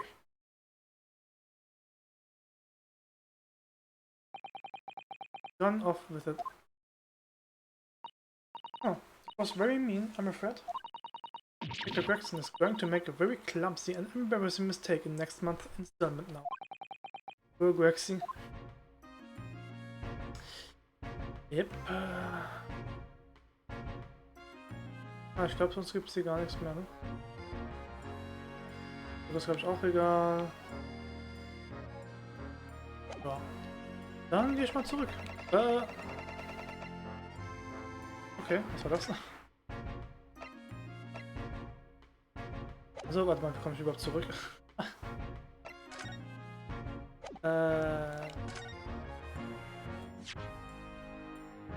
Vielleicht untersuche ich auch erstmal das hier. There are all sorts of strange buildings here in the Great Exhibition Grounds, aren't they?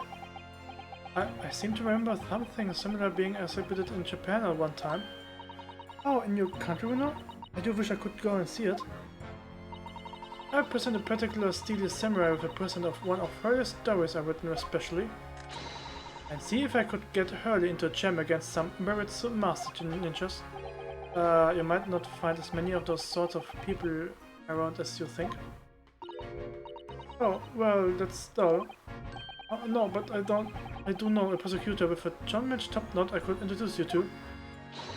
A John Match? Really? Do you think I could have a picture with him, do you? Assuming he's recovered from the trim Cosma gave him a year ago, yes? Herbs? What is that gigantic thing over there? It looks like an enormous water wheel. Oh, that's a Ferris wheel. There would be people running inside this little cabins you can see. Why? Well, they rotate nice and slowly, so it's a wonderful way to see this running scenery. Wait, it's turning, but it looks completely still. Yes, that's because it's turning so slowly. One complete revolution takes about half an hour. If we're mad enough to go in one, it would be more fun to whiz around fast, don't you think? I feel as though you might have just invented a new sort of ride there, you know? Oh yeah.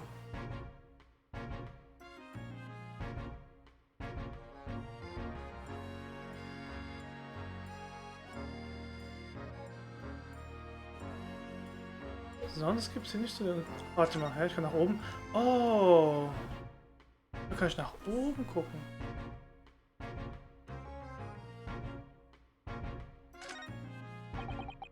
An amazing horn-shaped device is pointing toward the crystal tower. Suppose once people are disassembled by the machine, they are shot out in the thing to where they are going. I don't think it was supposed to shoot anything, you know? It was set up to beam people to the crystal tower, where they were reconstructed in their original form. Well, I don't like the look of it. It was amazing as it looks, the incident wouldn't have happened in the first place, of course. The process true, yes, but nothing ever goes according to plan, does it? Yeah.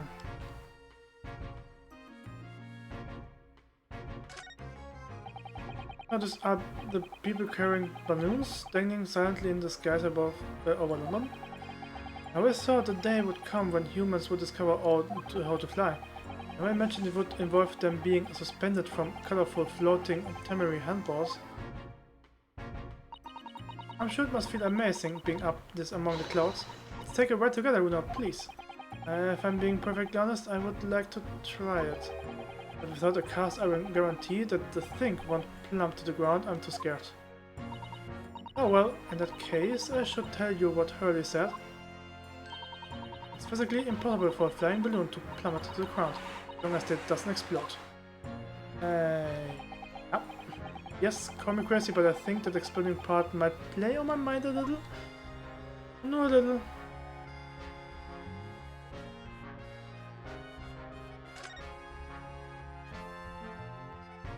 Babab, babab, babab, babab. So. Kann ich ihm das jetzt zeigen? Sagt er, what do you make this? Nee.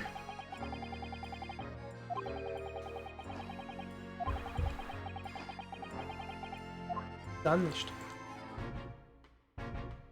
Okay, wie kann ich das hier zurücklaufen? Warte mal, nee. Die Treppe? Nein.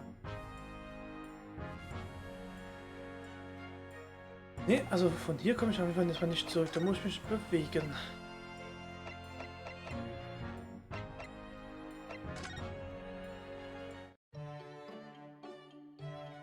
Dann bewege ich mich wieder zurück.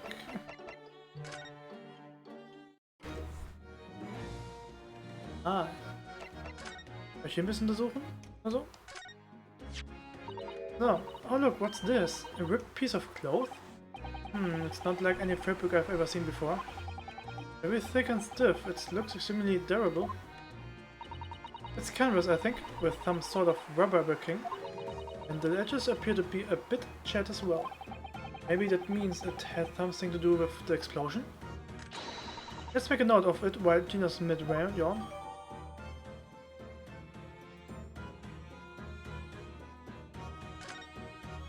Okay. For some reason the ground is damaged in the spot, look. Almost as if there was a fire here or something. Yes, if you look closely, there's some scattered ash and burnt embers too.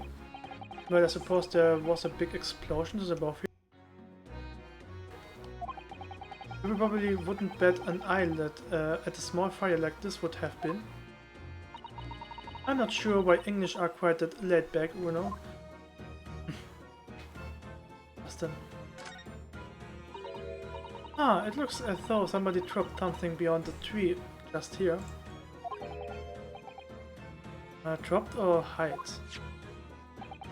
What is this? Some sort of machine that exploded? Maybe it could have fallen from the platform above in the blast, perhaps? What's going on here? Oh, nothing. I think I will hang on this just in case.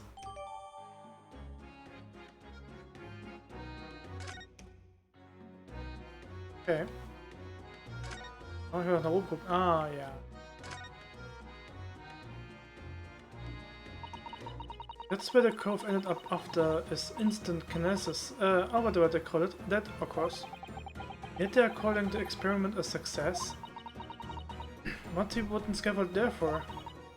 Coppers, our lads set up after the incident happened. To get the body down, I think. No, really. Didn't you have to erect the scaffold then?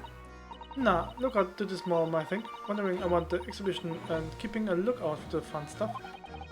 Mind Gregson doesn't hear you saying that, or he will give you the boot. Incredible though, isn't it? I mean, could the victim really have bridged that gap by some sort of invisible kinesis?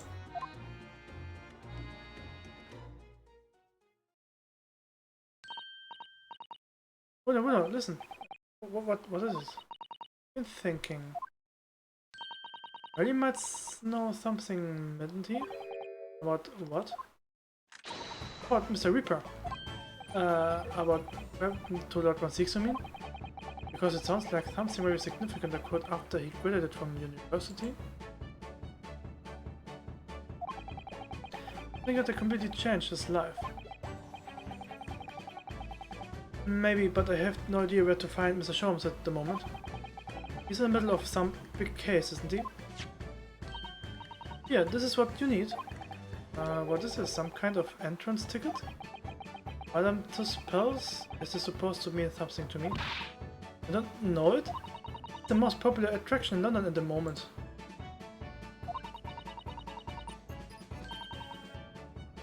It's very close to Baker Street actually. We could go now if you like. No, we don't have time for visiting attractions today, Iris. We have a big trial tomorrow. But that's where Hurley is. What? At this popular London attraction? Yes. How is it that you know where he is? Hurley told me, but he told me to keep it a secret from you, you know? Madame Tuspels. Didn't see how it could be related to the case. We investigated here, but then? Stranger things have happened, and when they happen, Mr. Sholmes is usually at the heart of them.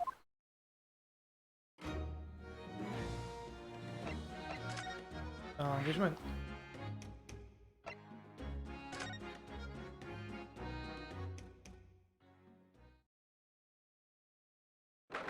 22nd October. Madame Tuspel's Museum of Waxwork. Yeah.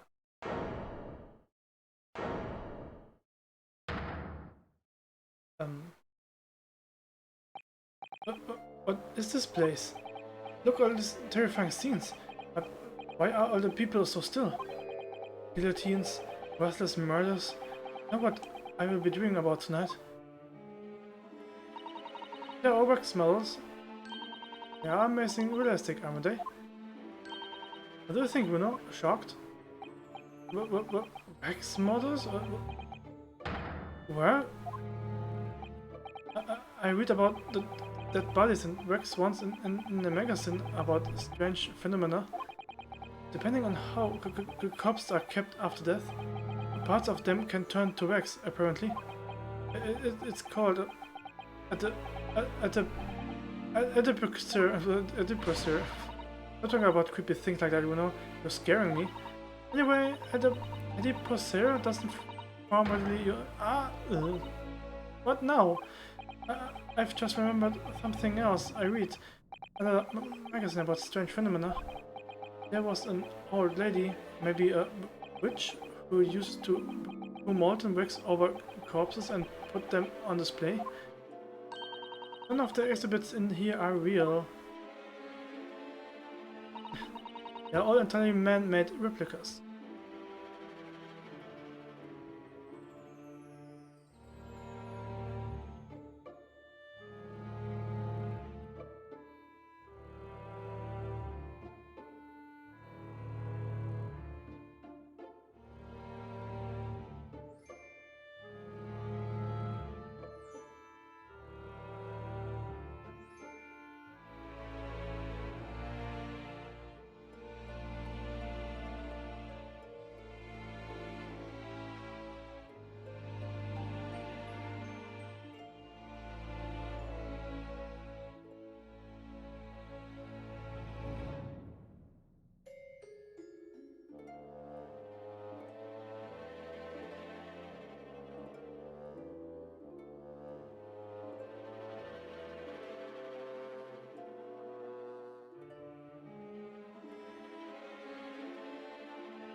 muss nur kurz was machen. They're all entirely man-made replicas. They can't be... Do you really expect me to believe that? Just look at them. Oh. No way anybody could make models. People that are this realistic. And there are all such gruesome scenes. Wait. Oh, what the...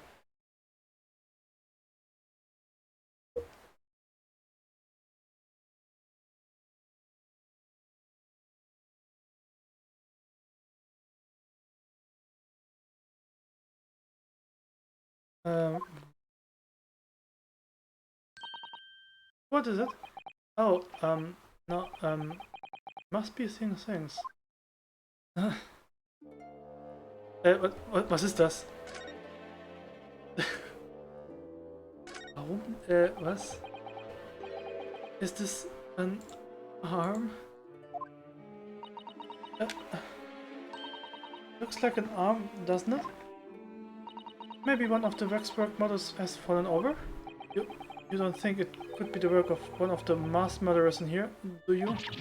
Bruno, stop scaring me. The wax arm? Or really one? Come on, you're always pointing that finger of yours in the crowd. Poke that arm now and see how it feels. Objection! Okay. Was macht er? It's... The great detective Mr. Herlock Sholmes? Sholmes has his own wax statue in here? Really? Well, he's world famous after all. An uncanny resemble, isn't it? It makes my skin crawl to look at it. I know.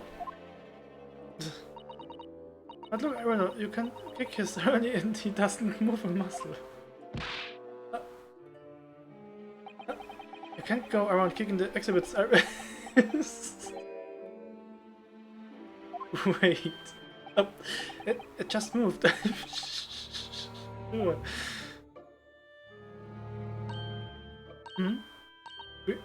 Is it? And look closely. There are beads of sweat on the face. Sex work model.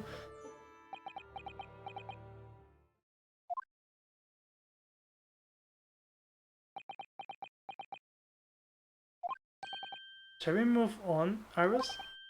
Oh there, look, there's a great murder scene to enjoy, much more appealing. Hold it! My dear fellow, I take exception to your recalling in such a manner, as if you are seeing something truly aberrant. Mr. Sholmes, I knew it. Iris, what possessed you?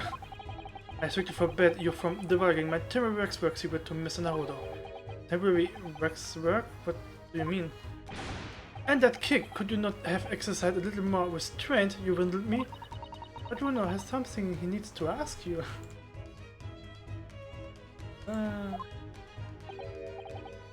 A question. And I thought you would probably be getting bored too. So here we are. Well, I can deny that your timing was impossible. I met 2 minutes more, being stationary like that, and my great brain, upon which all my success has been built, would have been turned to wax. Thank goodness we arrived in time. Indeed, in many ways, the pair of you just saved the world from an unimaginable loss. Oh, Hurley, you do like to talk nonsense, don't you? He could know something, it's true. About Lord Van Seeks and what happened in the past to change him. Now that you are here, let's take our time. How can I be of assistance? Or you're in luck, I'm suddenly quite taken with the idea of conversing. Oh, well, actually, I'm in quite a hurry. And if my eyes don't deceive me, I believe something is afoot within the walls of this very museum. Most fascinating case, if I'm not mistaken. Really? Moreover, I have a strong suspicion that it is related to the matter about which you have come to me now. But how could it be? We shall speak again presently, my dear fellow, but for now I must return to my work. what, back to being a temporary waxwork exhibit?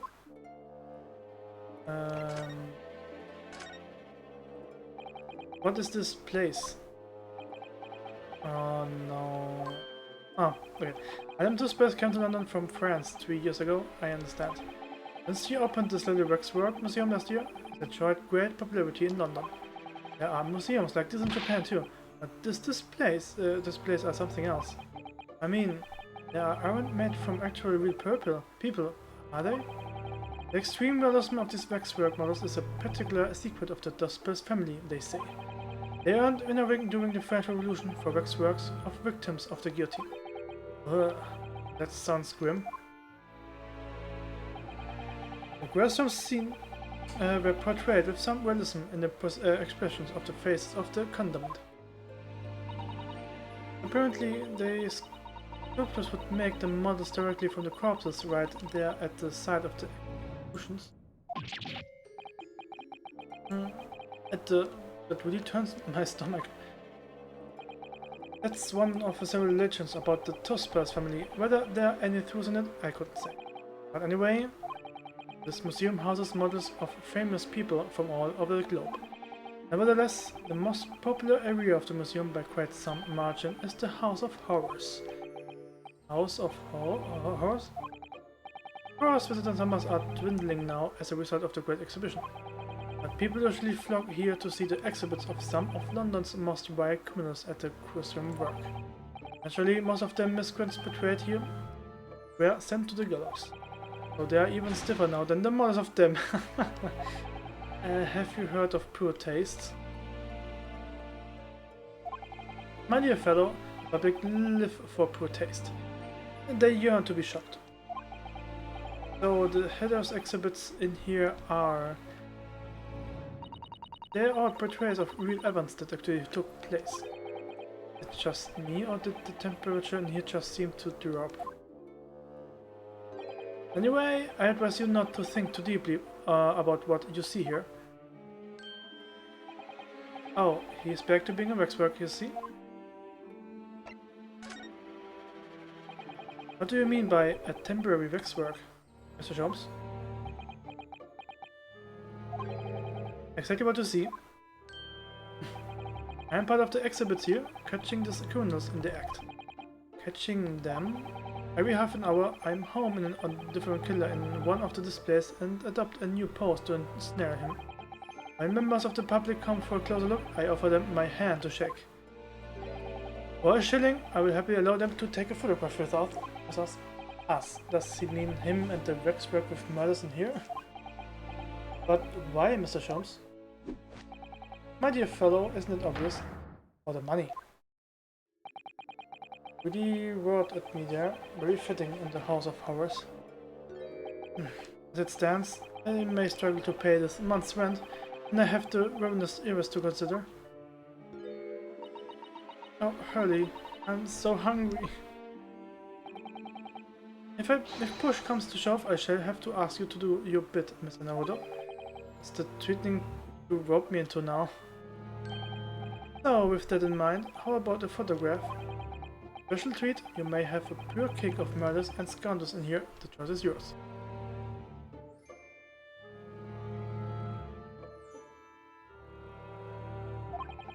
Maybe some other time. Huh. Remember, Mr. Naruto, ignore me at your peril. Back to being a waxwork again? Just me, or did his final remark there sounds a lot like a curse?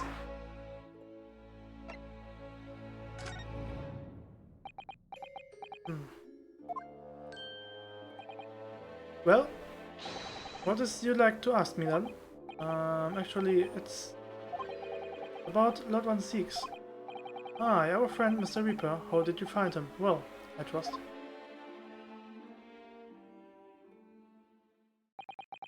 So I filled Mr. Sholmes in about everything I'd learned. About Lord Van Zeeks, Professor Hairbrain, and about the strange coincidence that they had been at university together.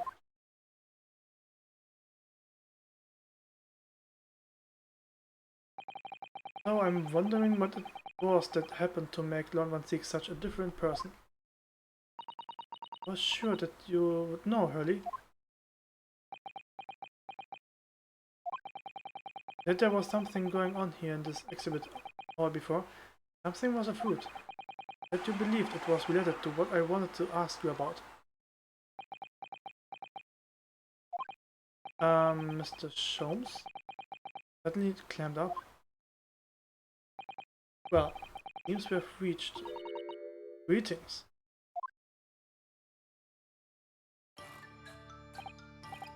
Oh, hello? Where did she appear from? And what she's wearing? Could she look any more mysterious? I hope you are appreciating my museum. Sorry, have we... Mr. Sholmes, do you know that... Not again.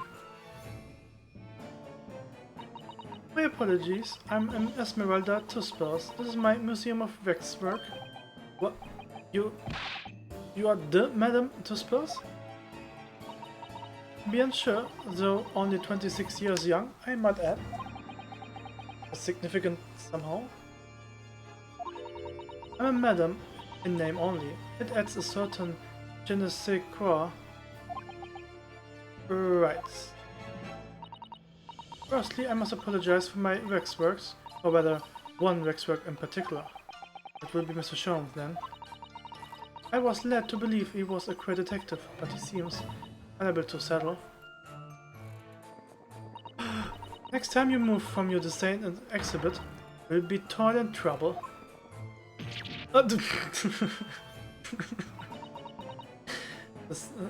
He sounds deadly serious. That's a problem. Why am I supposed to ask Mr. Sholmes about Lord Van Seeks now? Let's not forget what Hurley said before, about something being afoot. Right here in the museum, I mean. Yes, I know. But... I'm so curious, I want to know what's happening here. Haven't we got enough on our plate already?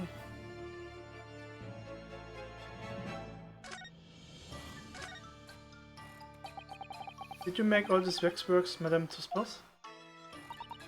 I did. I'm the third generation of waxwork artisans, you know. Gosh! It was my grandmother who began the tradition in my family. Buttons were checkered, living through the turbulent times of the French Revolution as she did. Though that is when she acquired the savory fare that leads to the astonishing life-likeness. Aren't these waxworks really do like as though they are alive? In fact, they look more alive than Hurley. What you're seeing exhibited here represents the most atrocious of London's criminal past. All the waxworks were created in the presence of the real people on which they are modeled. The hours admittedly following their executions.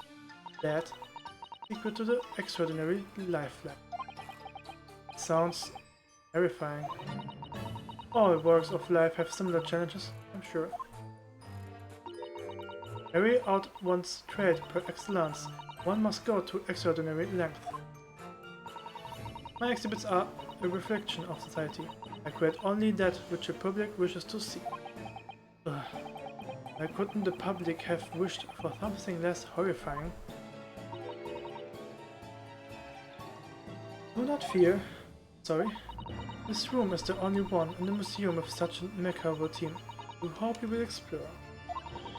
There are models of famous singers, actors, politicians, something for every taste, I hope. Because Iris would drag me in straight in here. Come to think of it. Sorry, perhaps I should have eased you into things.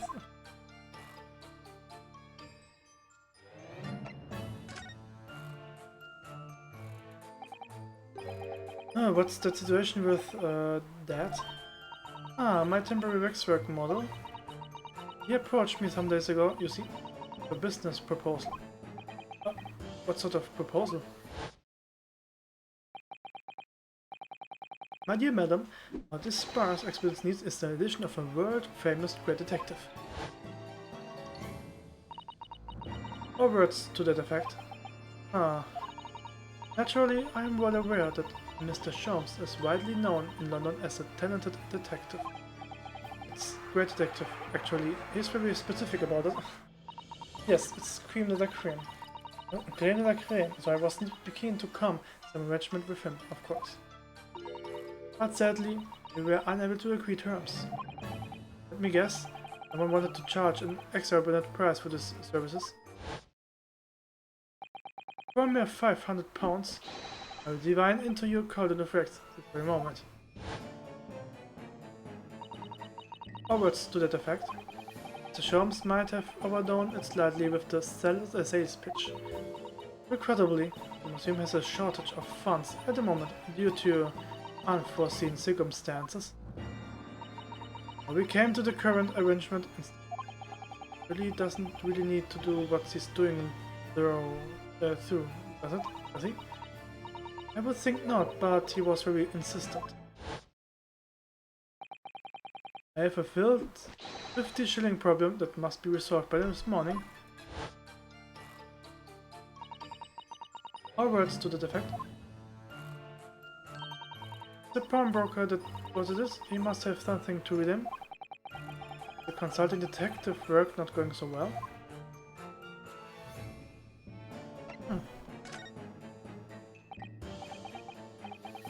I wonder I could ask you something. Ben sure. I'm just curious as anything going to the museum at the moment. Some kind of incident perhaps.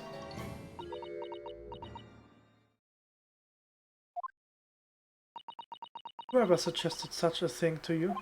Oh, well, it was your temporary waxwork over there who mentioned it to me a little... Oh, he disappeared?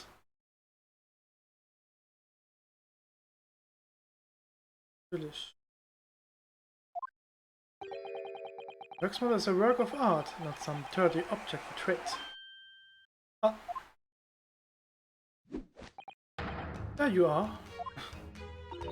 Leaving the exhibit again when you shouldn't be working? Do you wish to meddle down?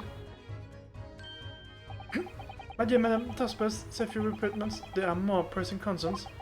The wax can wait, so ideas about your current problem we must throw into the melting pot instead. Personally, I would advise you not to involve the police. Why ever not? And as white as a sheet. Because you have at your disposal a great detective, whose services you may employ for a mere 50 shillings. So, please be aware that I prefer... No, I insist upon payment in advance.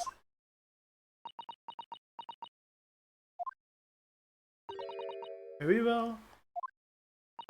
Let us see if the great detective is able to live up to this name, shall we? Before I engage my analytical processes, I must ask you to clarify something. What, pray, behind that curtain? That is the Tusper special exhibit. There's an extra charge to see it. Ah, the special exhibit in the House of Horrors. Must speak a special killer then, I presume.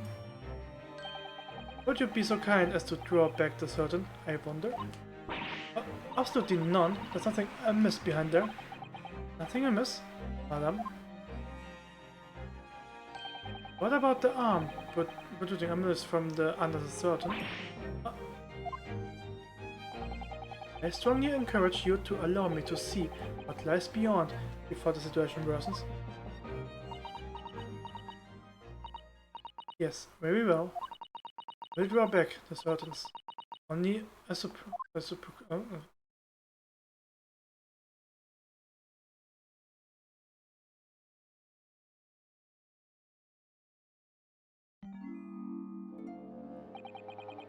must confess I peeked behind the curtain earlier.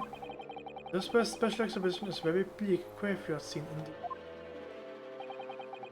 Yet somewhat surprisingly, waxwork killer one would expect is nowhere to be seen. Does distract one, however. The portly gentleman lying peacefully on his back on the floor.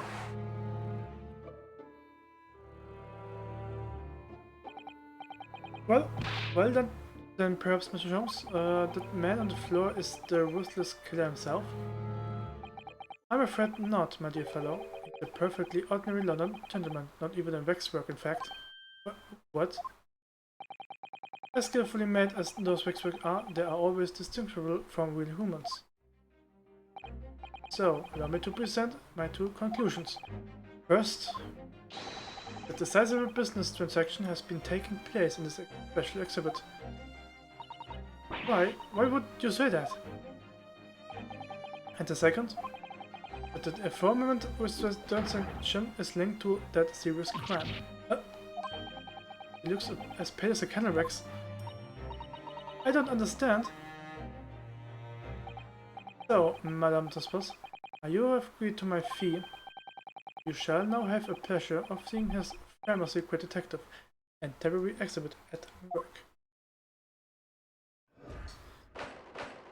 Okay, here, okay. Big one. Waxworks, fate. To begin with, we must ask ourselves what exactly is afoot here in this museum. The answer is revealed by the bundle of banknotes protruding too helpfully from your back. I am estimation some 200 pounds. That is all my own money. Or what does this large sum of money reveal? Ah, not as much as the inventory glance you cast. It would seem, Madame Tuspel. Yes, the answer lies where your eyes now fall. The significance of the 200 pounds is revealed in the public notice. Waxwork for sale? The business has hit hard times, it would seem. Short. You sought the infamous killer, the centerpiece of your special exhibit, for the sum of 200 pounds. None. Now, let us explore the next curiosity with which we are presented. Who is the portly gentleman stretched out so peacefully on the floor? It would appear the man has suffered a serious shock, because of which will be known to you. Unfortunately, madam, keeping secrets does not appear to be your forte. What dealt the man such a shocking blow of, course, the 200 pounds? It would appear that you twisted this gentleman around your little finger most effectively. What are you suggesting? You actually agreed to purchase the waxwork for the sum of 200 pounds. Only when he came to hand the money over, it occurred to him what an exorbitant amount he was paying, but the money was no longer in his hands. And the result? The scene was seen before us, collapsed in shock. Yes, the killer in this special exhibit fetched is a killer price. We only pray that the gentleman's dreams are not plagued with regret. Alright. Vote for cash. Waxwork. Location.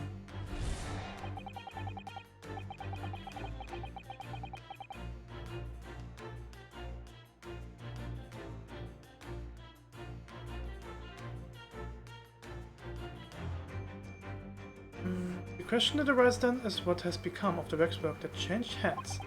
Let's consider that problem for a moment. You cannot possibly... It immediately strikes me about this conundrum. Is the young man sitting over there.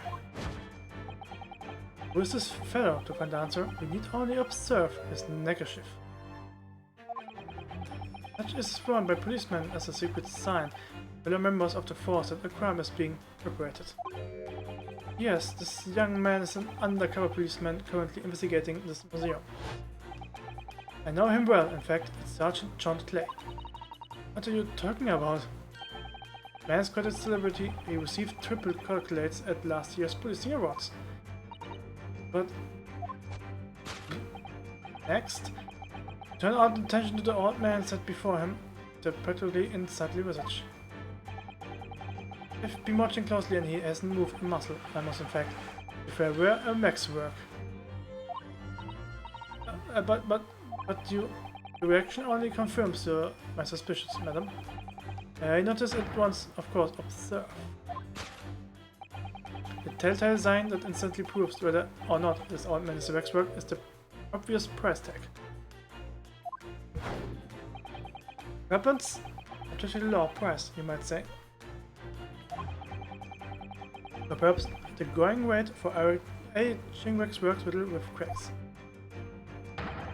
And yet you sold it to the portly gentleman for extra 200 pounds. Sort of plucky behavior that's due to attract the attention of Scotland Yard. Is that so, madam? I do not...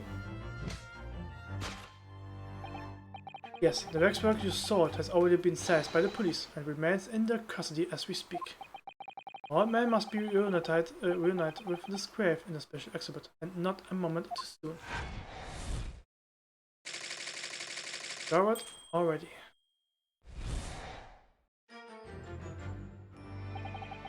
Chronicles had shown great detection of this verifying puzzle.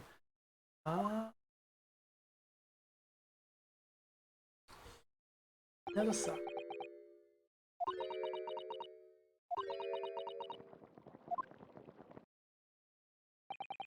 I see I have stunned you all into silence.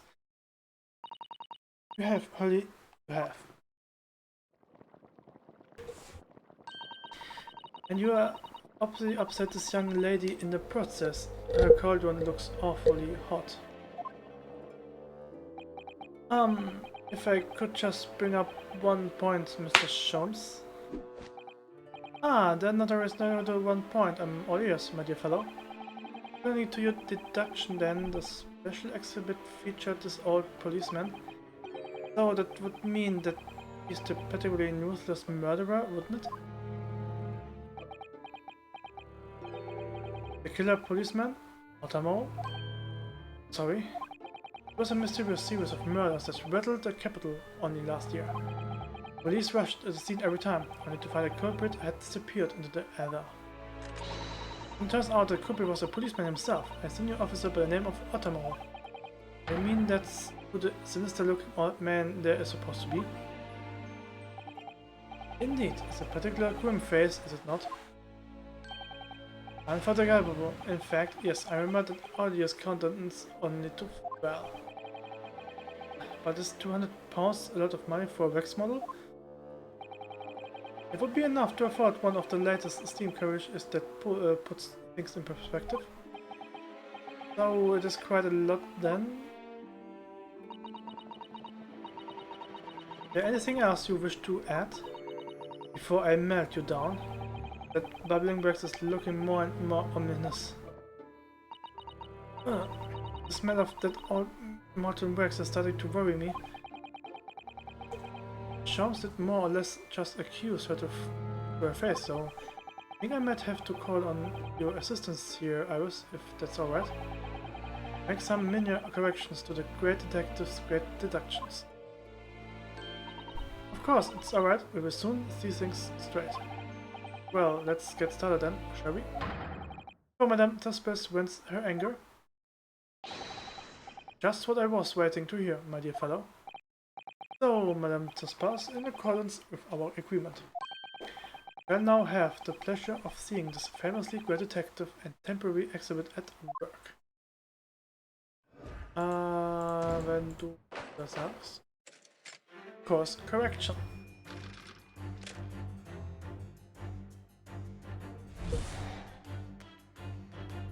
So, jetzt bin ich wieder damit. Was der erste Punkt ist. Ich habe das Geld.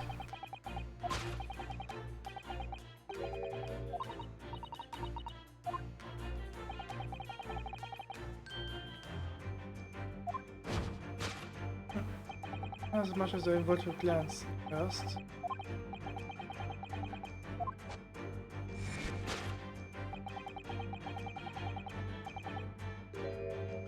Okay, da muss ich einschreiten.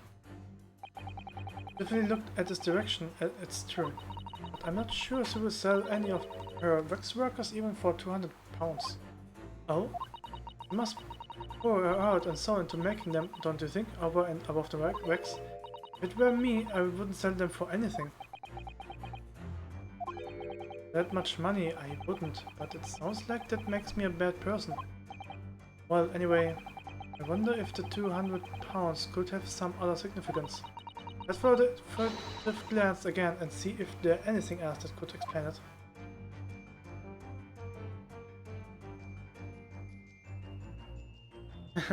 That's not on the wall.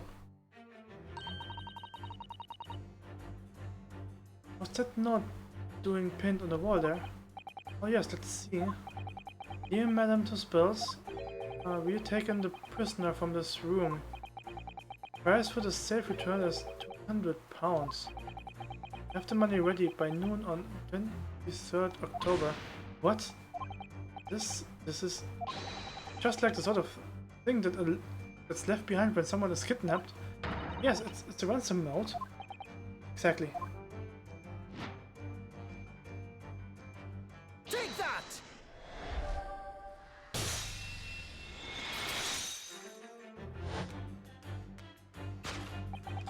Significance of this £200 is revealed by that ransom note.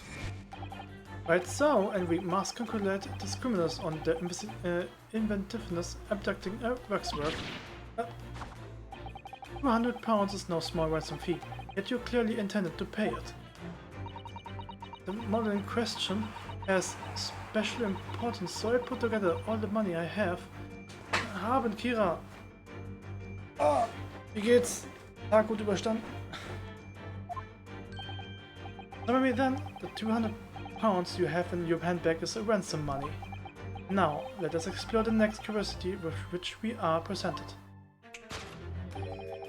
Was the portly gentleman stretched out so peacefully on the floor? Ist denn das? Ja, mir geht's auch ganz gut. Hab heute Morgen, die ganze Woche habe ich dann morgens, gebe ich Nachhilfe.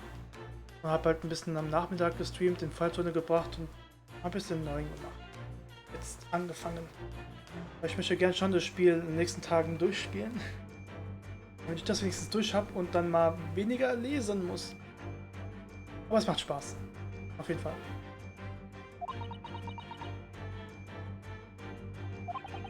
It would appear the man has suffered a severe shock. Ja, auf jeden Fall. Nur halt...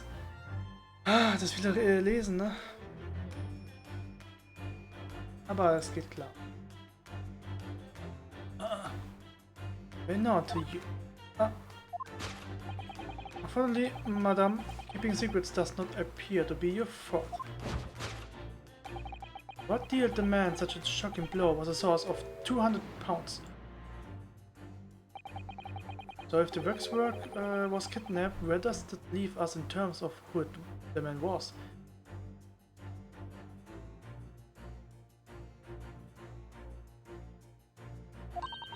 We'll just ask him when he comes around.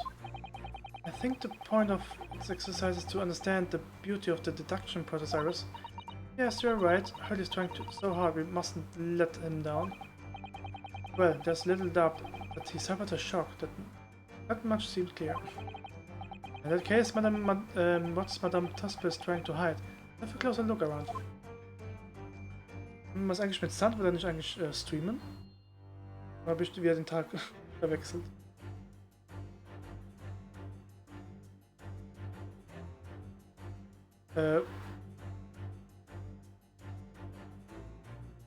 Warte. What? What? Ah, nice. Ja, wollte ich gerade sagen. Und, du kriegst auch in England, es gibt doch diese Wachsfiguren-Ausstellung. Und ich bin, glaube ich, auch hier dabei. Also in dieser Wachsfiguren-Ausstellung. Wäre schon nice, mal dahin zu gehen und das anzusehen.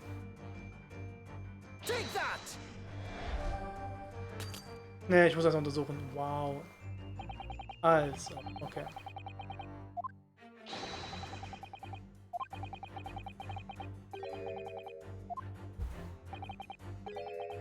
Ja, ich hab's falsch. Bum.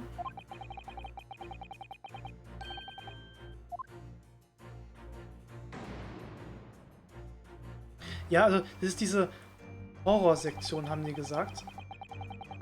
Es gibt noch andere Sektionen, wo, keine Ahnung, berühmtere Personen und so weiter da sind. Der Hauptcharakter auch gesagt, so, warum hast du mich hierher geschleppt? Das ist ja alles so gruselig, ich will nicht sein.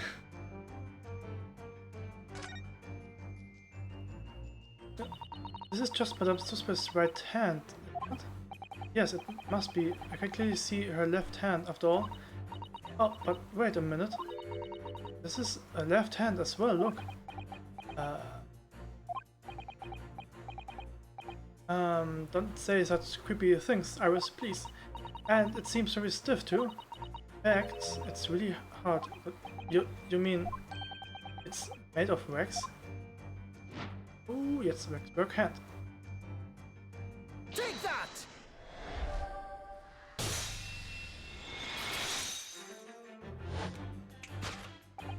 What dealt the man such a shocking blow was, of course, the waxwork hand. Indeed, with a solid waxwork limb, Owen could deliver a very substantial blow. How could you? The hand protruding from the bottom of your cape, that ought to be right hand, but close inspection reveals that in fact it's a left hand. And somewhat masculine as well. In other words, it does not belong to you, madam. It's the hand of a waxwork model.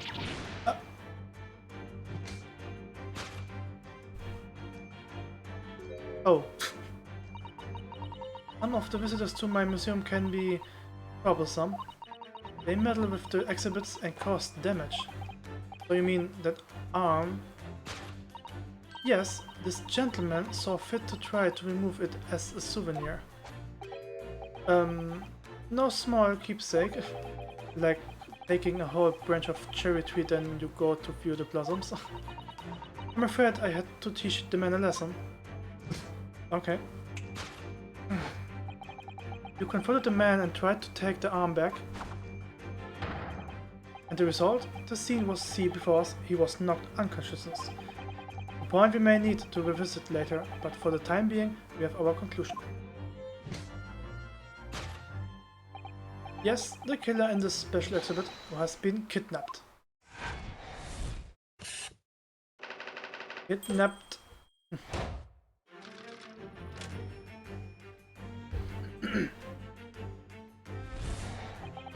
The question that arises then is what has become of the waxwork that changed hands? Let us consider that problem for a moment. You cannot possibly... Ultimately strikes? Yeah, okay.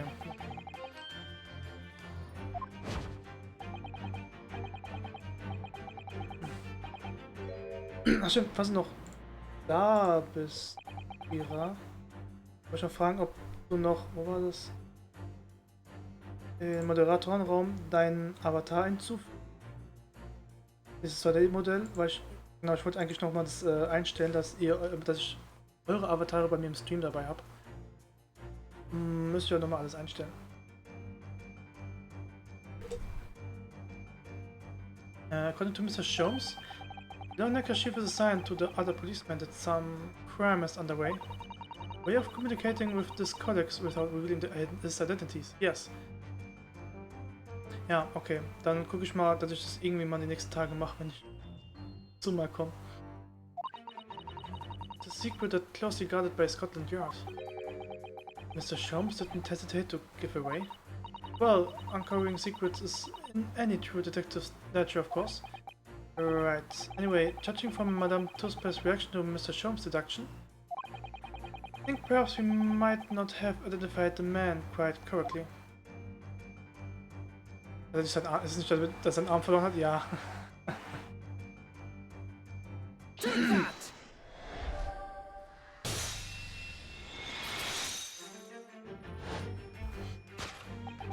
Who is this fellow? To find the answer, we need only observe his shoulder stump. Not such bonus human walks is heard of that, I can assure you. In other words, the man standing here, the young Sergeant John Clay, is in fact defying all odds a waxwork model. I seem to remember it was you who concluded he was a real person in the first place, Mr. Sholmes. He has become quite celebrity in London, being the winner of no less than 3 policing awards last year. I simply had to make a model of the man. Naturally, what other explanation could there be? And it was the detective arm that was pulled off by the man of the floor in the special exhibit, wasn't it? Next, we turn our attention to the old man set before him with the particular unsightly visage. I've been watching closely and he hasn't moved a muscle, almost in fact as if he were a waxwork. Oh no. Was hatte ich ja vorhin schon.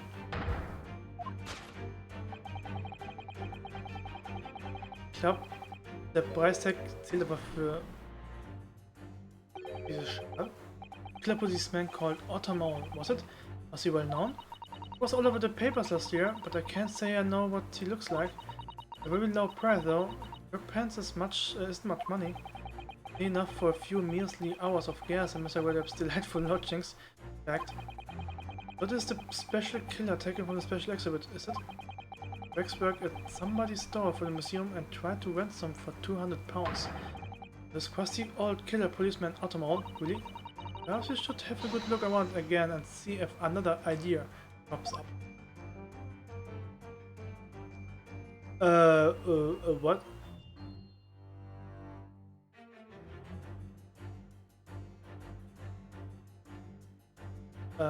Take that! Der bewegt sich.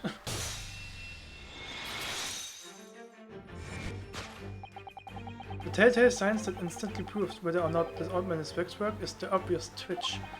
Even the most realistic waxwork does not exhibit a twitch. In other words, the splendid old man is in fact a genuine member of Scotland Yard. Slight shift in your choice of adjectives then.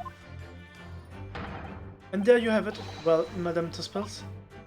Well, what? It was me who contacted the police and demanded that someone come in the first place. He is clearly fatigued, he is sound asleep. But then, what's this tag about showing a price of 3 pence? No doubt the price tag of the muffler, which the old Bobby purchased recently in the local market. And I presume you have observed the scarf tied around his arm. Did not strike you, Mr. Naruto? Yes, the secret sign used by detectives to show that some criminal activities is currently underway. Of course, because, as you know, there's been just such criminal activity happening here. They deducted from the very beginning, detective. So, it would seem that we finally arrive at the truth.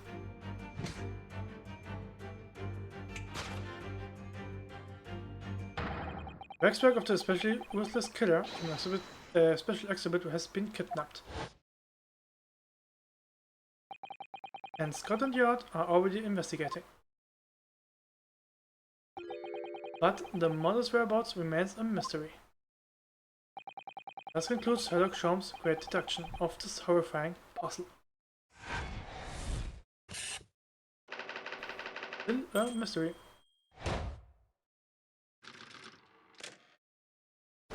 Deduction complete.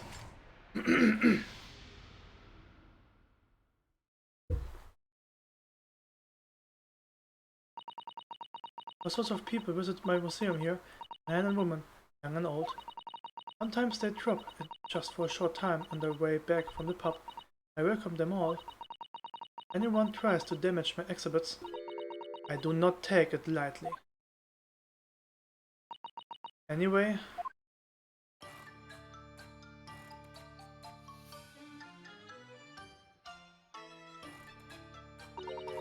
your great deduction was even more enchanting than I had been led to believe. It was a pleasure, my dear madam. I am grateful that you enjoyed the spectacle. And as for you, worthy customer, I have no doubt you will regain consciousness shortly and return home. What concerns me more is the waxwork from the special display, if it was indeed genuinely abducted.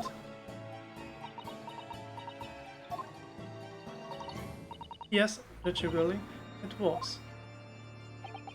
I would ask you to recount to use the events surrounding the stolen waxwork, and in as much detail as possible, if you please. Very well, but after I have told you what I know, I must insist that you return to your work.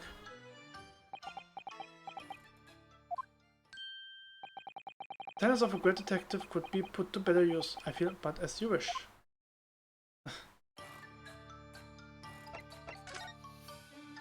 Ah ne, oh nein. genommen. Ups. Voilà.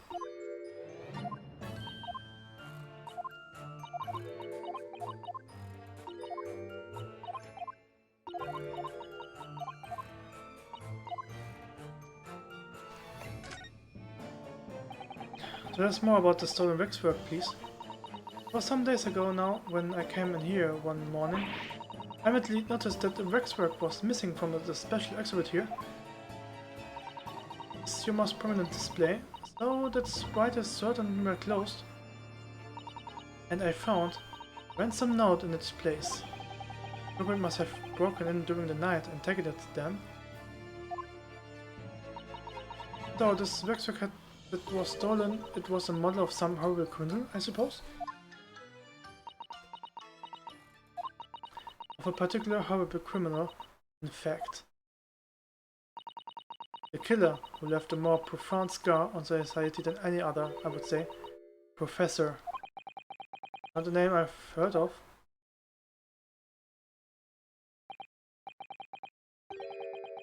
Well, Mr. Nodo, it seems the cycle is complete. Sorry? The Professor case happened at around the time I was born, didn't it? Indeed it did, Iris. 10 years ago, a series of murders that rocked the capital. 10 years ago? Yes, at exactly the time that Baroque Van Siegs graduated from university, in fact. What? Should he? He's not saying. So the big event that changed Mr. Reaper's life?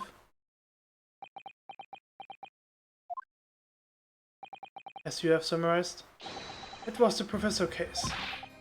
Who was this Professor then? The Professor.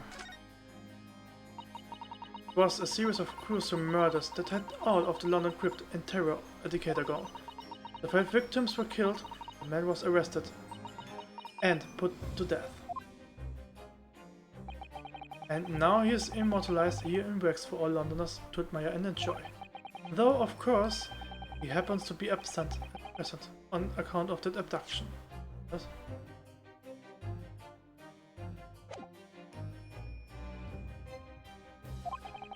I don't understand. Why is it all related to Lord Van Siegs? You must first understand, my dear fellow, why it is that the Professor earned such infamy. It was due to the victims he chose, some of White Liddell's finest. What do you mean, Hurley? Those murdered by the Professor were some of the highest members of the British aristocracy. Members of the nobility, even royalty, sent shockwaves to the country's administration. Members of the... Ah, wait, of course. What Professor Harebrand said. Lord Van Siegs is from a family with noble blood? Oh, gosh. It was the 5th victim that led to the Professor's arrest. Last of the killer's prey was a young noble by the name of Clint Van Siegs. No, I don't believe it. Van Siegs? I'm sure you can piece together the rest for yourself. In the wake of his older brother's murder, young Baroque pursued a career as a persecutor and eventually became the Reaper we know today. Warte mal, wie alt ist denn? 31, oder?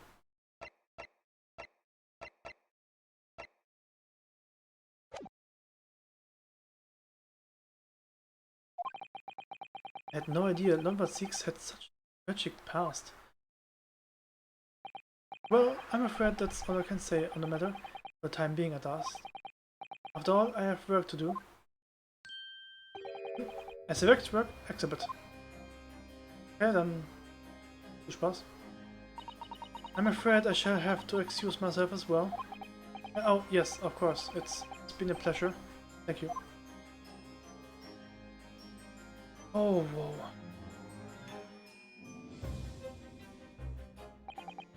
Well, one of the predicted scenarios I've been analyzing involved you coming to visit me here. What? Oh.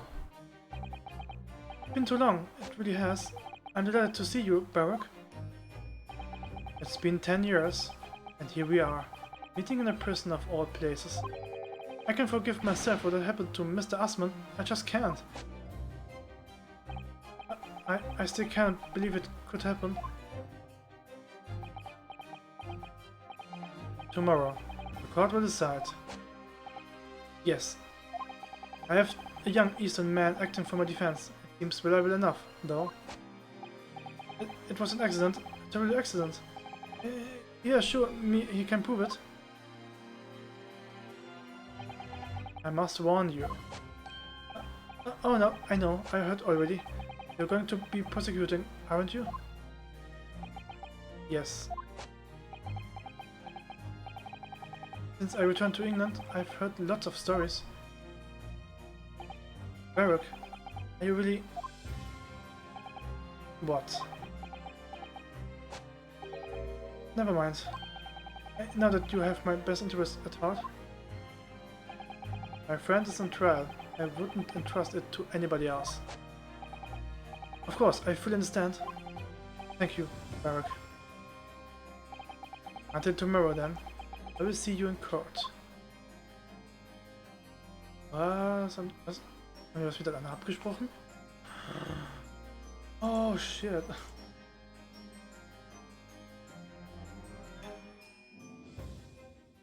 Bam. Ist das 10:30?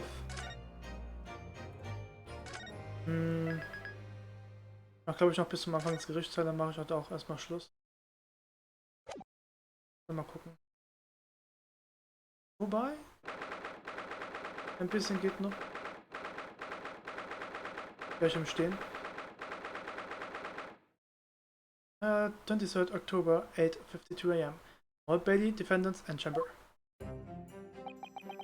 Can't believe it's been 6 months since I was last allowed to work in court. Now, here I am, back at the Old Bailey. Mr. Naruto. Good morning, Professor Harabrain. I don't understand. Doesn't make any sense. The atmospheric pressure in here is off the charts. I never felt anything like this. It's crushing me. I feel it every time I'm here, that's that gravity. Well, this is Britain's highest court. But are you telling me it's fitted with some kind of device that can actually control air pressure? I think it's probably all in the mind. Oh, yes, well, you won't let me down, will you, Mr. Naruto? I'm counting on you this trial to save my life. To save the secret of my super high voltage indigenous kinesis machine from being made public. Alter. Yes, I understand. I know what I have to do. I have to establish that the explosion 2 days ago was nothing more than an unfortunate accident. Well, I'm sure there's nothing to worry about, really. Justice will prevail. My commiserations, Mr. Naruto. You appear to have been numbered with a most troublesome case here. Ah, Mr. Sholmes, I didn't expect to see you here. Hey, that was very mean, you know, leaving me alone at home with Hardy. It took me at least an hour to wake him. Is it... Are you... Sherlock Sholmes? Indeed, sir, I am he. Sherlock Sholmes. Ah, I've heard about your exploits even whilst living in Germany. Ah, yes, Wenn's magazine is on sale in Germany too. This month's installment was sublime. Your deduction in the Adventure of Silver Blaze was wonderful. Ah yes, a memorable case indeed. Concerned the snake, it seemed to recall. No, that was the Speckle Band. Well, thank you for coming. We appreciate your support. I'm sorry to disappoint you, my dear fellow, but I'm afraid I can't stay. Oh, I have urgent business at Madame Despas. You mean your waxwork job? No, the waxwork abduction, of course. Has exchanged my services. Ah, so you're trying to get to the bottom of that ransom note, are you?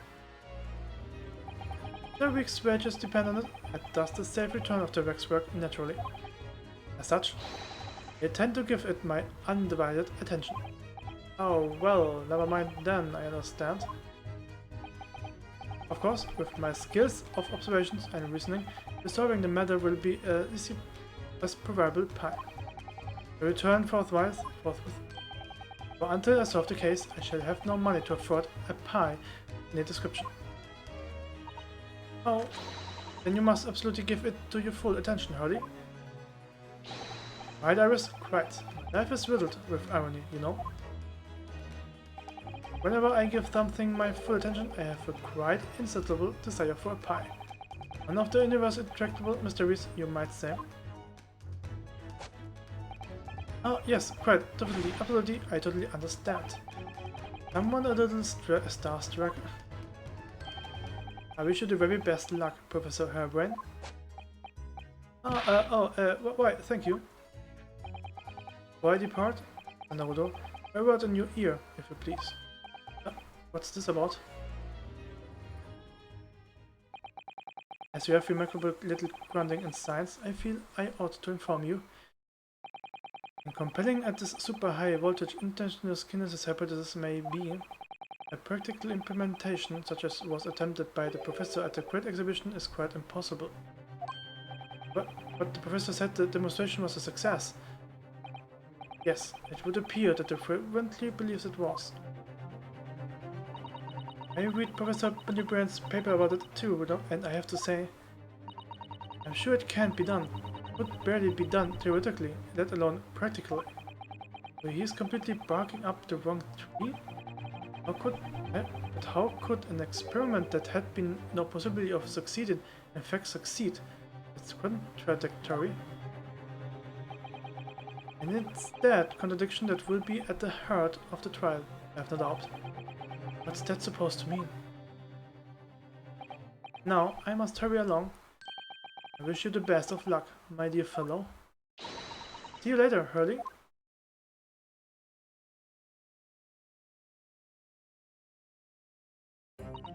Well, it looks like you are on your own today, Uno, but chin up, you can do it. Oh, what about you, Iris? Oh no, I'm afraid I can't help. I have something I need to do. I see. It's going to be a big surprise for you when you find out what it is. Ah, sounds ominous. Counsel of the defense and the defendant.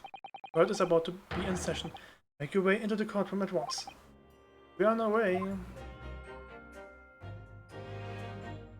Whew. An experiment that the laws of science say can't possibly succeed. And a scientist who is convinced that it.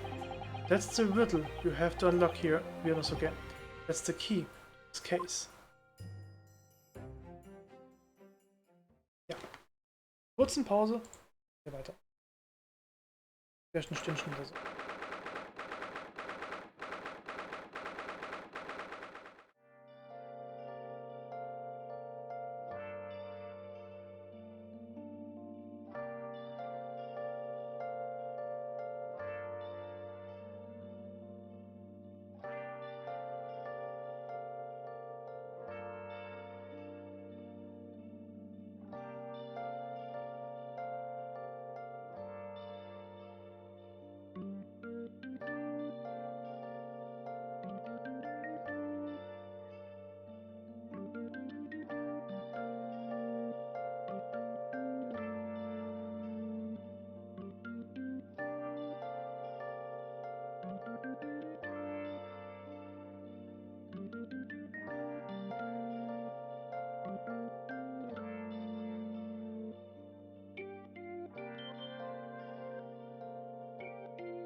So. Und wie auch die Anwälte im Spiel, gehe ich auch mal während dem Gerichtsprozess. Echt praktischer Tisch. Okay. This is October 9:10 a.m. Old Bailey Courtroom.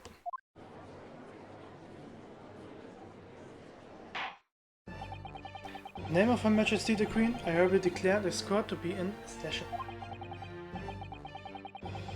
We are sitting today for the public trial of Professor Albert Harebrain. I now call upon the counsels for the prosecution and defense to declare their willingness to proceed. Ich bin gerade auch bei... Ja, nee, kein Problem. Ich weiß nicht, ob du das gerade gehört hast, aber ich habe gerade den Tisch nach oben gemacht und ich stehe jetzt auch mal ein bisschen. Ja, also ich gehe auf jeden Fall auch mal später mal kurz bei ihm rein. Ich will halt nochmal so ein Stündchen hier weitermachen. Damit ich ein bisschen vorankomme. Aber ich guck mal bei ihm auf jeden Fall nochmal rein. Ich habe das auch auf jeden Fall gelesen. Ich will auf jeden Fall noch was machen. I now call upon the counsels for the prosecution and defense to declare their willingness to proceed. The prosecution is ready. The defense is ready. Defense is ready, my lord. I'm 6 months out of practice and some more.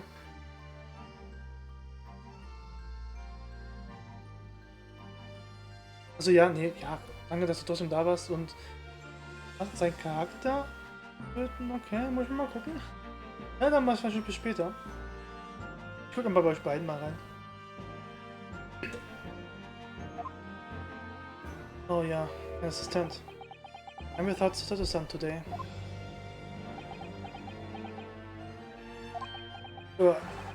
It's just my imagination, or does the air in here feel even more oppressive than usual? So, I must say I recollect the victim of this case all too well, Mr. Ollie Assmann. Mr. Assmann is well known as a financier. The route that was merely a front of his diverse criminal activities. It was only a month ago that the man appeared in court prosecuted by you, Lord 16.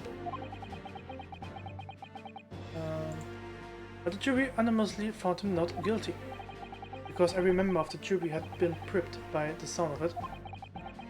Powerful London's criminals are prepared to go to extreme lengths to keep their freedom. 2 days ago, on 21st October, Mr. Assmann met his death. The work of the Reaper, was it?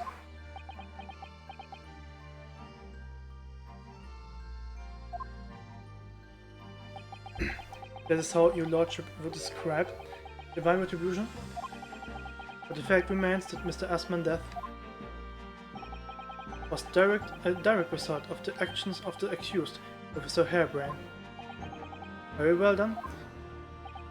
Now, ladies and gentlemen of the jury, you have been selected at random to represent the will of the people. Are the 6 of you ready to fulfill your societal duty? I am most grateful to have been selected to carry out this important civic duty, my lord. You have a man's fate in the palm of one's hand. Oh gosh, oh golly, it sent shivers down my spine. Science experiment, magic, contract tricks, courtroom trials are all no more than performances. Any superior scholars that defies the reputation of France deserve to hang. We have to listen to what said to both sides, the fence and the settle on one, that's it, isn't it? Oh, the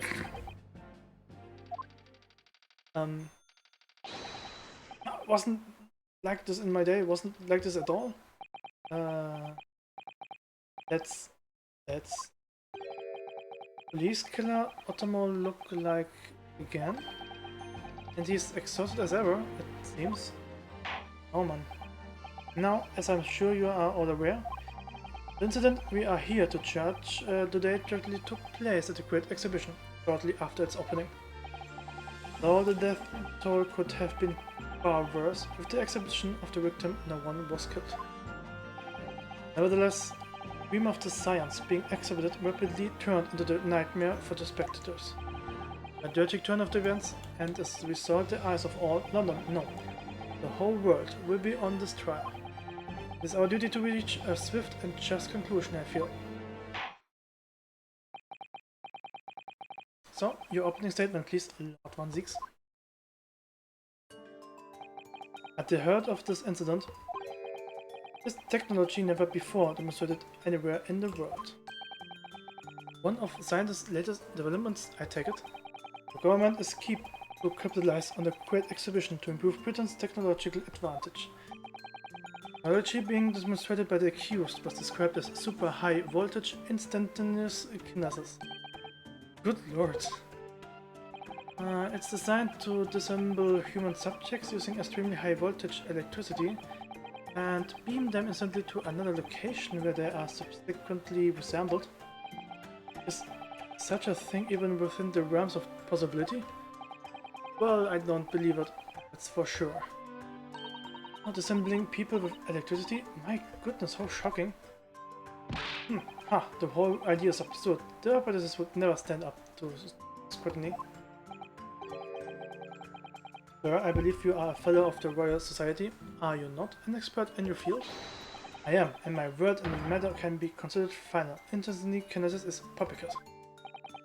So, this expert and Mr. Sholmes are in agreement. Possible. Den das hätte ich auch noch speichern.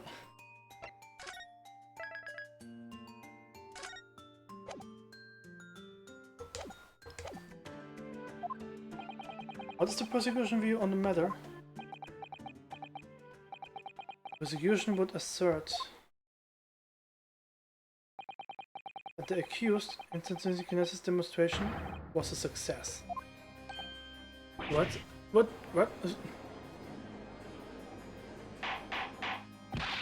Order. The professor's hypothesis is currently under investigation by the British government. It is deemed to have merit, a substantial research grant would be made available. The accused made use of the invention built on his new hypothesis. Take Mr. Esmond's life. In order to be the sole benefactor of the grant, but this disastrous demonstration was no accident. It was carefully designed from the outset to end the life of the victim.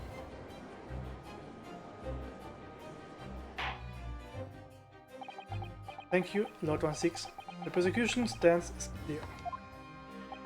But you will now bring forth witnesses to substantiate your claims. Gladly, my lord.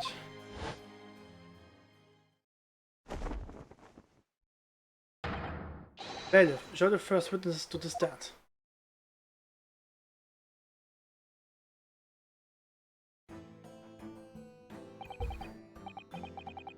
Witnesses, state your names and occupations for the court. Yes, sir. Vice Gregson, Detective Inspector at Scotland Yard's Homicide Division.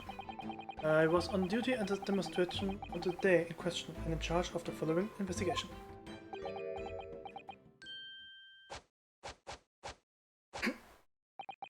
Albert Herbin, scientist.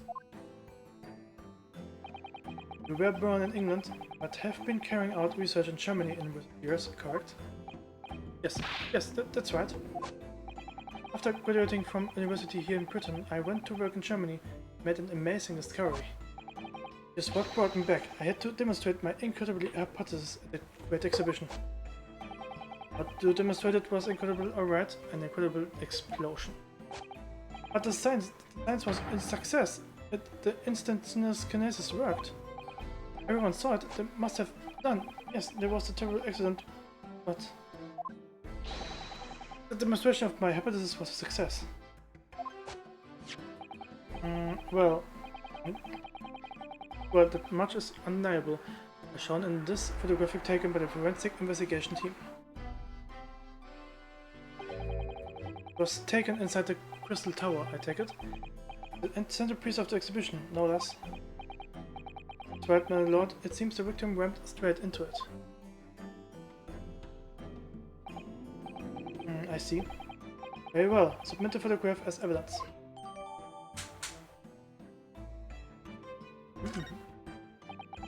The courts heard the victim of the incident was Mr. Audi Asma.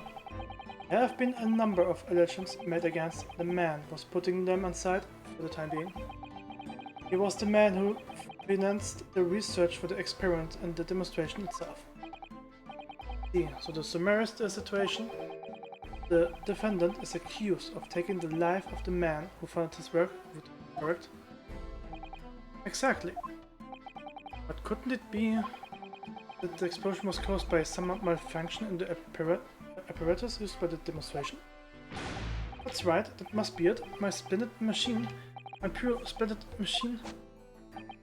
Saw it yesterday, didn't you? Can't even examine the work thanks to the Special Suspension for Scientific Equipment Act. Well, the record? But that being the case, how can the facts be established? How can it possibly be determined whether it was an accident or a deliberate and malicious act? Do me simple, my lord. I beg your pardon? Isn't that right? Witness? What? Is that with me? No, your neighbor. Yes, sir, it was murder, plain and simple. Anyone could state that with complete certainty. How can you possibly think that? Thank you, Inspector. I think we had better proceed to formal testimony. You will explain to the court what grounds you claim this experiment to have been a front for murder.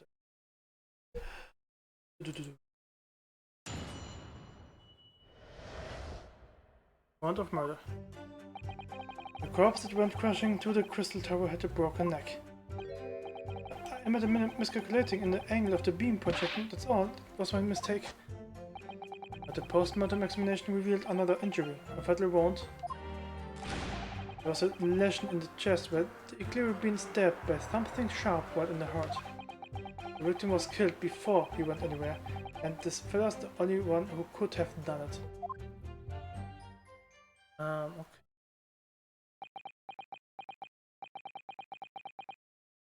An extraordinary business. In addition to suffering a broken neck, the victim was stabbed in the heart. Information I would really like to have heard from someone other than the judge.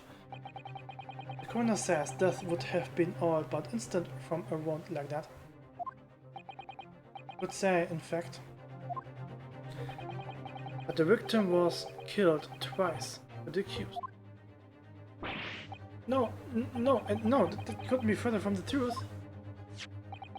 You have here the experimental plan document that was submitted to the security team.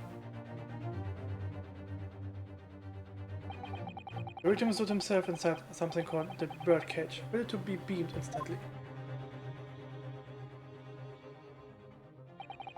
To the second level of the crystal tower, about 25 yards away. The experiment did not go according to plan, however.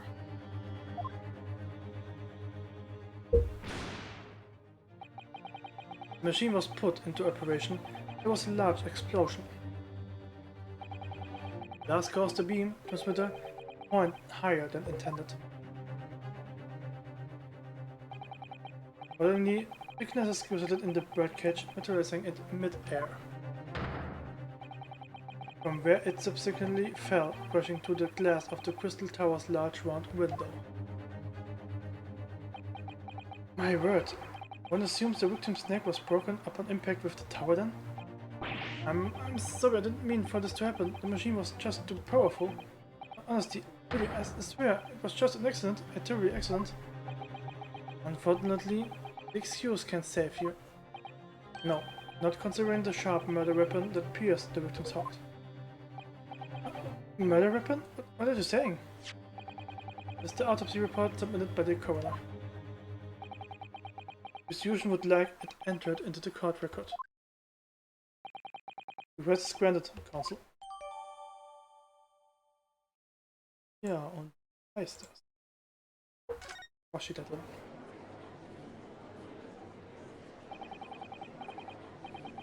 I was there in person, you know. I saw the whole ludicrous performance. Erstmal will ich mal reinlesen. Investment Brit more British, time of death. Okay. There's hemorrhage of a wound to the chest and pierced her heart, inflicted by a sharp implement. In addition, otherwise observations, a broken vertebra, most likely resulting from impact, will suddenly fall under considerable height. Okay. And the person on the stage with Mr. Asman was that this a graceful excuse for a scientist. And really, by all accounts, it must have been him. Huh. Hard to think otherwise, really.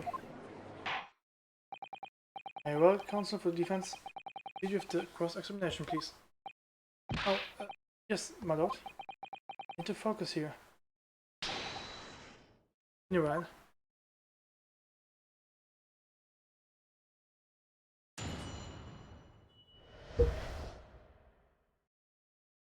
Okay. Erstmal nachgehakt. Hold it! Are you suggesting that's because he fell from a considerable height? Exactly. Which highlights something else about this whole room business. What's that? The fact that the instantaneous kinesis instead itself was a success. The explosion in the cage with the fella inside suddenly appeared out of nowhere in midair. So, although the experiment ended in disaster, the so-called instantaneous kinesis did actually occur. Mind us, Professor. What was the cause of the fatal disaster? The minute miscalculating. Hold it! So the angle of the projector is critical, is it? And you calculated it yourself, personally? Absolutely. The calculation is far too complicated for anyone but me to carry out. Only you got it wrong, didn't you? Yes, that's right. That's the point. The calculation is so complicated even I make a mistake. Do people fall for that brazen confidence? Right. I took into account the subject height and weight, the wind direction, the ambient temperature. I considered every possible variable, so I just don't understand how this could have happened. Obviously, then you had to include the weight of the clothes Mr. Esme was wearing at the time, I suppose. Okay, comments. The answer should have been there. A 3. So much for safety first. We must be for safety third. But the postmortem examination revealed another injury. Hold it! Another fatal injury? Say? That doesn't make any sense. I didn't think I would have to spell it out, but here we go. Just because there were 2 fatal wounds doesn't mean I'm saying the victim had 2 lives to lose, does it? 2, right? Obviously, at first, we thought the bloke had died due to his spine snapping in half as well.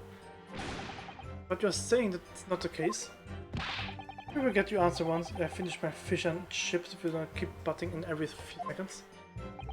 But we all know that's a bottomless bag. The victim plumped 30 feet into a glass tower. It would be reasonable to assume that as the cause of the death. Right, that's what we all thought, but it was a red herring, wasn't it? There was a lesion in his chest, medically being stabbed by something. Hold it! Defense knew nothing of this crucial information. The prosecution received this report from the forensic investigation team only this morning. It was the first we knew of it as well. They only apologized for the impossibility of informing the defense. Sarcastic and insincere? Thanks. So, what was the nature of this sharp object? Among the accused tools that were in the use at the demonstration, one is of particular interest. This. Yes, that would appear to be some kind of screwdriver, wouldn't it? Yes. My trusty little companion, Andrew. Andrew, of course. Do you know each other already? He's one of my dear friends, like all my tools. I've named them all, you know, they're one big happy family.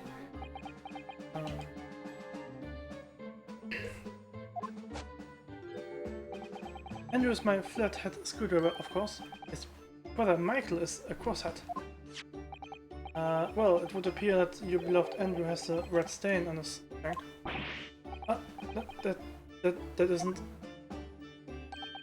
It's blood. Beyond all reasonable doubt. No.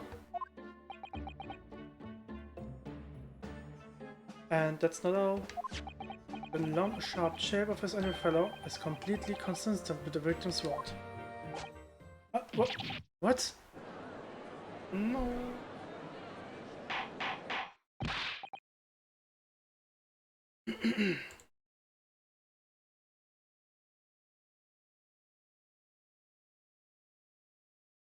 Order, order. God will enter this friend of the defendant as evidence. So one of Professor Hairbrand's tools is the murder weapon. Great.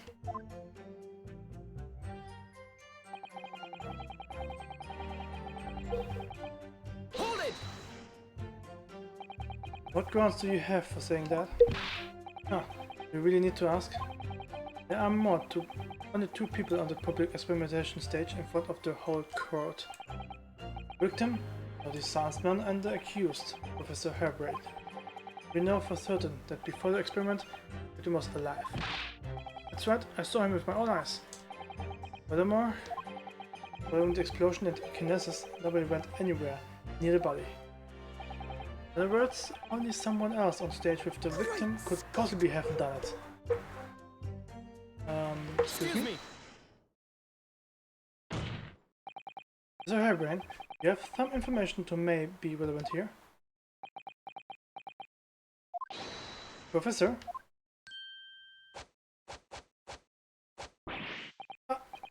Sorry. I was just calculating the optimum coefficient of electrolysis to separate molecules on the human body. And the witness stand is the best place for that. It seemed as though you might have something to say. What Inspector Crichton's last remark? Yes, that's right, of course. He just said that nobody else could have done it, didn't he?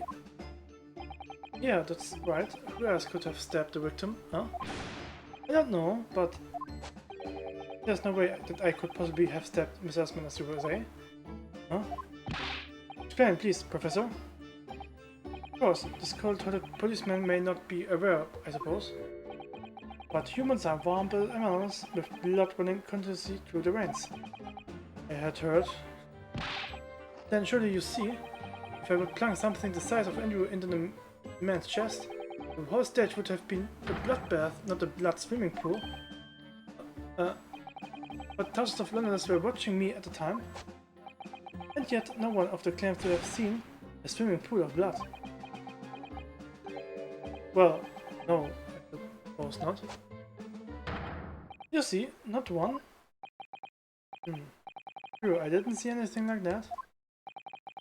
Done, Professor. Was a great counter-argument.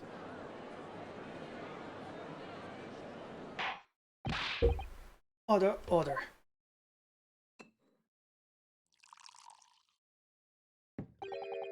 Pray forgive the courtesy if I savor a drop of my hallowed chilies. Accompany my old friend Abdulsing. Yes to say, Albert. You're too kind, Barrack, but I'm really not a patch on you. No, you are not. No? I neglected to mention one crucial possibility. F? A particular situation, which very little bleeding results from a stab wound.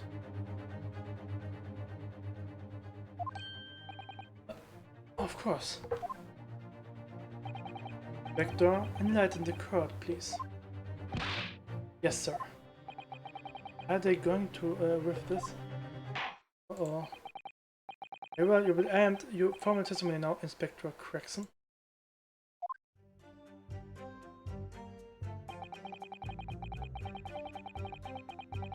The weapon the victim was stabbed with must have been left in his body while he was beamed through the air.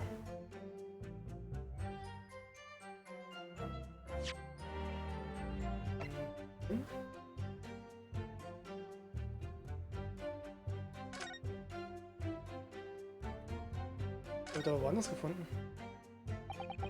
In this unusual shaped handle before, a screwdriver that was lodged in the grill on the floor of the Kinder's machine. It would be important for information, so I should make a note of it. Ja, genau, weil das war doch eigentlich dort vor Ort. Das ist es. Objection! You say that while the weapon remains in the body, there's very little bleeding. That unequivocal. Look, there was no blood on the experimental stage, even though that's where the follower was stopped. An explanation for that is if the screwdriver was still in his body, stopping and heavy bleeding. From my natural medical knowledge, my learned friend, even on your side of the world. Yes, but about the screwdriver? The thing is, we actually saw it at the scene ourselves, on the experimental stage. But it was on the floor by the wrecked edge of the machine, poking through the metal grill. I went to pick it up, but the detective here stopped me. Isn't that right, Inspector Gregson? Ah, well, are you calm to mention it? Yes? Inspector, we do understand that you permitted the defense counsel to investigate. That you contravened the Special Dispensation for Scientific Equipment Act? No, not at all. I wouldn't do that. Just let him look, nothing more. It was very clear he wasn't to touch anything. Yes, that's true. The screwdriver was in plain sight on the stage. But it shouldn't have been... shouldn't it? What are you getting at? This tool had been in the victim's body when the victim was beamed away by the machine. It shouldn't have been on the stage. That's right. It should have been beamed across the crystal tower along with Mr. Asma. And been found still lodged in the victim's chest.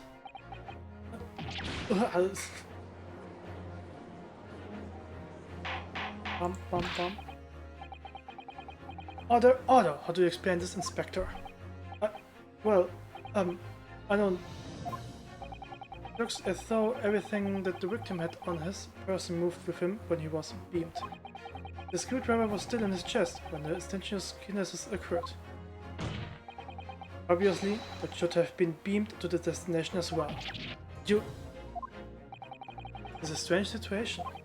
Even though people are saying that this instantaneous kinesis is a scientific impossibility, we are still basing arguments on the assumption that it did actually take place. Alright, time to tighten the screws here. My lord, if the prosecution is unable to explain this inconsistency in this argument, I can only conclude that the testimony given in support cannot be relied upon. What one seeks is stumped. Hold it!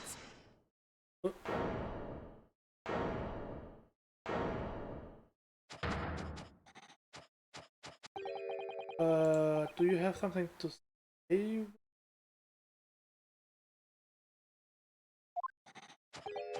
Yes, I knew it. It bears out. The quotation's hold. No, don't worry.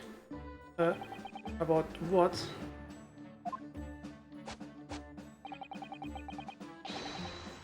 Without delving into the details, there is no inconsistency. What? Even if Andrew had been lodged in Mr. Asman's chest, my trusted wouldn't have moved. Andrew remaining in the stage is consistent with my calculations. What? Oh, halt doch einfach die Klappe.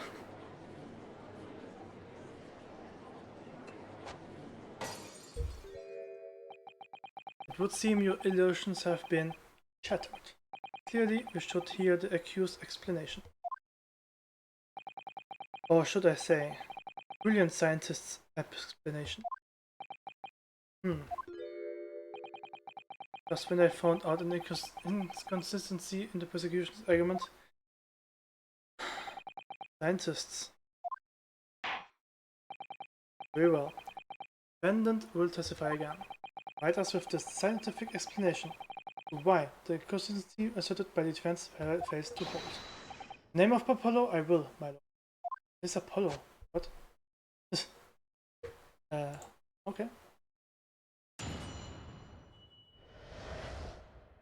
The inconsistency explained.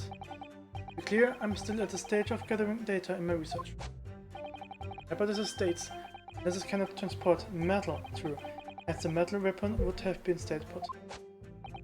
In other words, the point just raised Master Noda hasn't an inconsistency at all. Mr. Asman was the patron of my research. Without him, work wouldn't have been possible. Now I have a duty to protect the incredible machine that we built together. Ein Metall.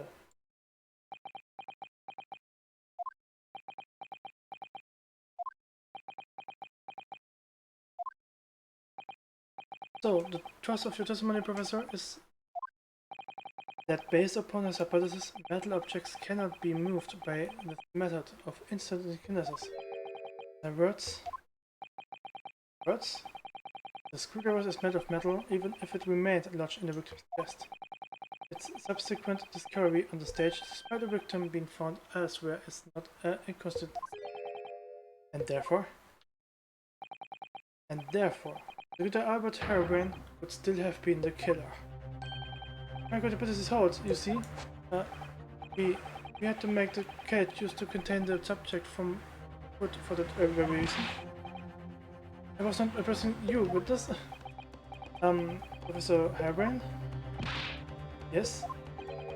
Whose side are you on here? I don't take sides, Mr. Nodo. No. My only interest lies in upholding my hypothesis. Scientist, after all.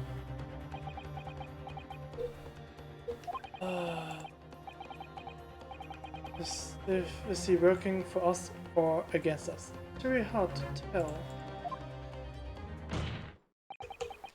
Let's see how you cross-examine this testimony, my Nipponi's friend. Yes, fire away, Mr. Nodo.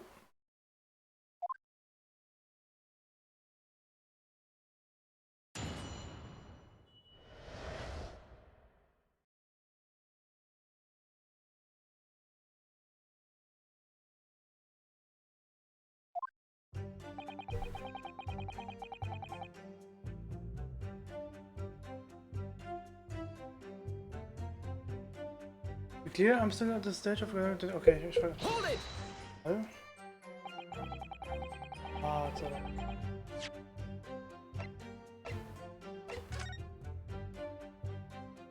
Ja, warum ist die Brille da mitgegangen? Das ist die Brille... Oh.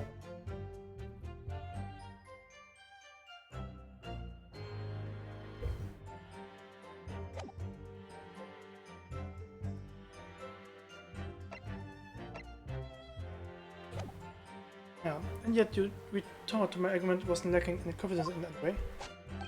No, scientists can find the truth without first finding self-belief. Those were the words of a certain scientist I hold in the very highest esteem. You realize that disproving my argument puts you in a very precarious position, don't you? No scientist should strive to protect himself more than strive to protect the truth. More words of the same great scientist, you know. Words that are causing me a lot of trouble. Who is the scientist? I'm afraid I couldn't tell you, Mr. Naruto. But as soon as I remember the magnificent Martinez name, you will be the first to know. It might be worth keeping the names of your idols to mind. You're wasting your breath, my dear friend. The scatterbrain even forgets my name at times. So Lord Van Zeeks really did have a friend once, but I didn't notice hell freezing over.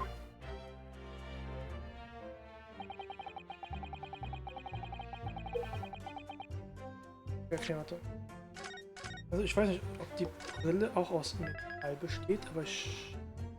Ja. Hätte eigentlich die Brille auch nicht transportiert werden können. Ja.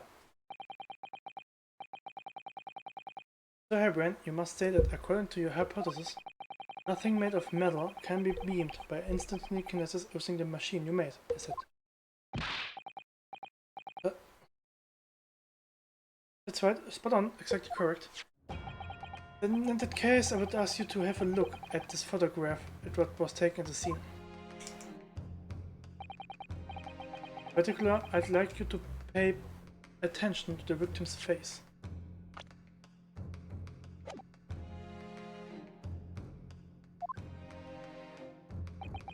You can clearly see that Mr. S-Man is wearing a pair of spectacles with a metal rim.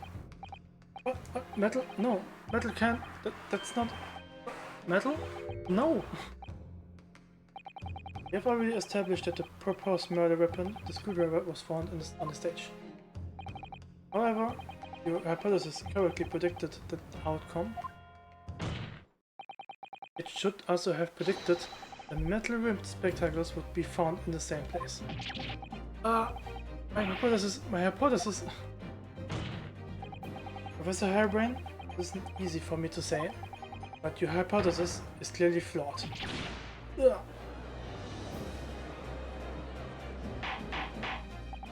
Order, order, order. Counsel, what is the implication of this? If only the day in question, the alleged instantaneous kinesis never actually took place. It's entirely possible that the victim was killed somewhere other than on the stage.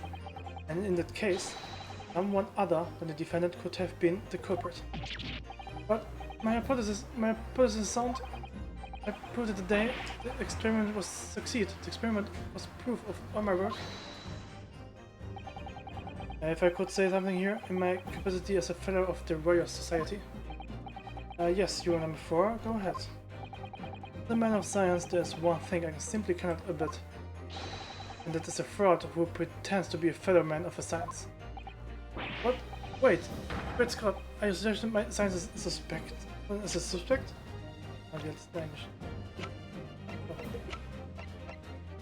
But oh.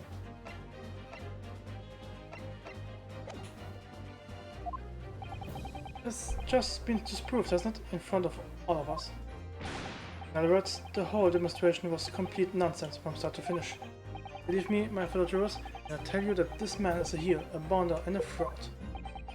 The direct of that machine should be stripped down as truly examined. No, never. That machine is the essence of my entire hypothesis. It's protected by the Special Dispensation for Scientific Equipment Act. What the devil is that blessed act all about, huh? Who made up such a daft rule? I don't like the way it seems to be going. What's the best way for me to help the professor? Isn't it? Oh, it was in my headphones. Objection! Professor Harebrain has yet to perfect his invention. That would seem to be the case, yes. But even so, what? Going to such trouble and expense to create a fake machine to display in public? He would have absolutely no reason to do such a thing. Objection! He had an obvious reason to do exactly that. Or the research grant money. What? If the government was foolish enough to have deemed the man's ridiculous notion plausible, he and his conspirations would have received a handsome sum indeed. Conspirators? What would be the value of such a grant? 10 pounds? You are an order of magnitude out, madam. 500 pounds a year. Oh, I could live handsome at that much for years. The society noticed an increase in bogus public demonstration in the field of the science recently, and plenty of scientists agreeing with each other to get the largest slice of the funding cake. People's greed is plenty motive enough for murder, I assure you. No, I haven't deceived anyone, least of all the government. My hypothesis is sound. The sound is sound, please, you must believe me. Objection! No matter how unbelievable this hypothesis may seem to you, ladies and gentlemen, the fact remains that the victim was transported instantly to the Crystal Tower. which means the experiment success. Aha, Barak. And therefore, the only person who could possibly have committed this murder, the accused. Ah, Barak. Where is this heading? No idea. My lord, if I may. Yes, Lord 16. The prosecution would like to summon new witnesses to stand. New witnesses? What would be the nature of the involvement? They were suspected of the demonstration, the exhibition, who were occupying special seats. New witnesses? Very well. Court grants the prosecution's request. Would very much like to hear from eyewitnesses of the incident. Prosecution stance is clear. This experiment was no just killed to financier victim there on the public stage for the very eyes of the spectators. Now, my learned friend. Oh, yes? It's time for you to make your own stance clear. See the flaw in the professor's hypothesis. I can definitely see that. Where does that leave me? We'll take a short recess now, during which time the institution will prepare its new witnesses to take stand. As you wish, my lord. Good, in that case, it is adjourned for 20 minutes. My stream is adjourned bis morgen. Perfekt. Hier mache ich mal kurz Pause. Also was ich kurz. Ich bin in den Stream für jetzt. Und mach jetzt erstmal Pause. 3,5 Stunden. Passt doch. Ist das so? Genau. Dann Stream für jetzt. Dann sieht man sich nächste Mal. Dann zum nächsten Mal.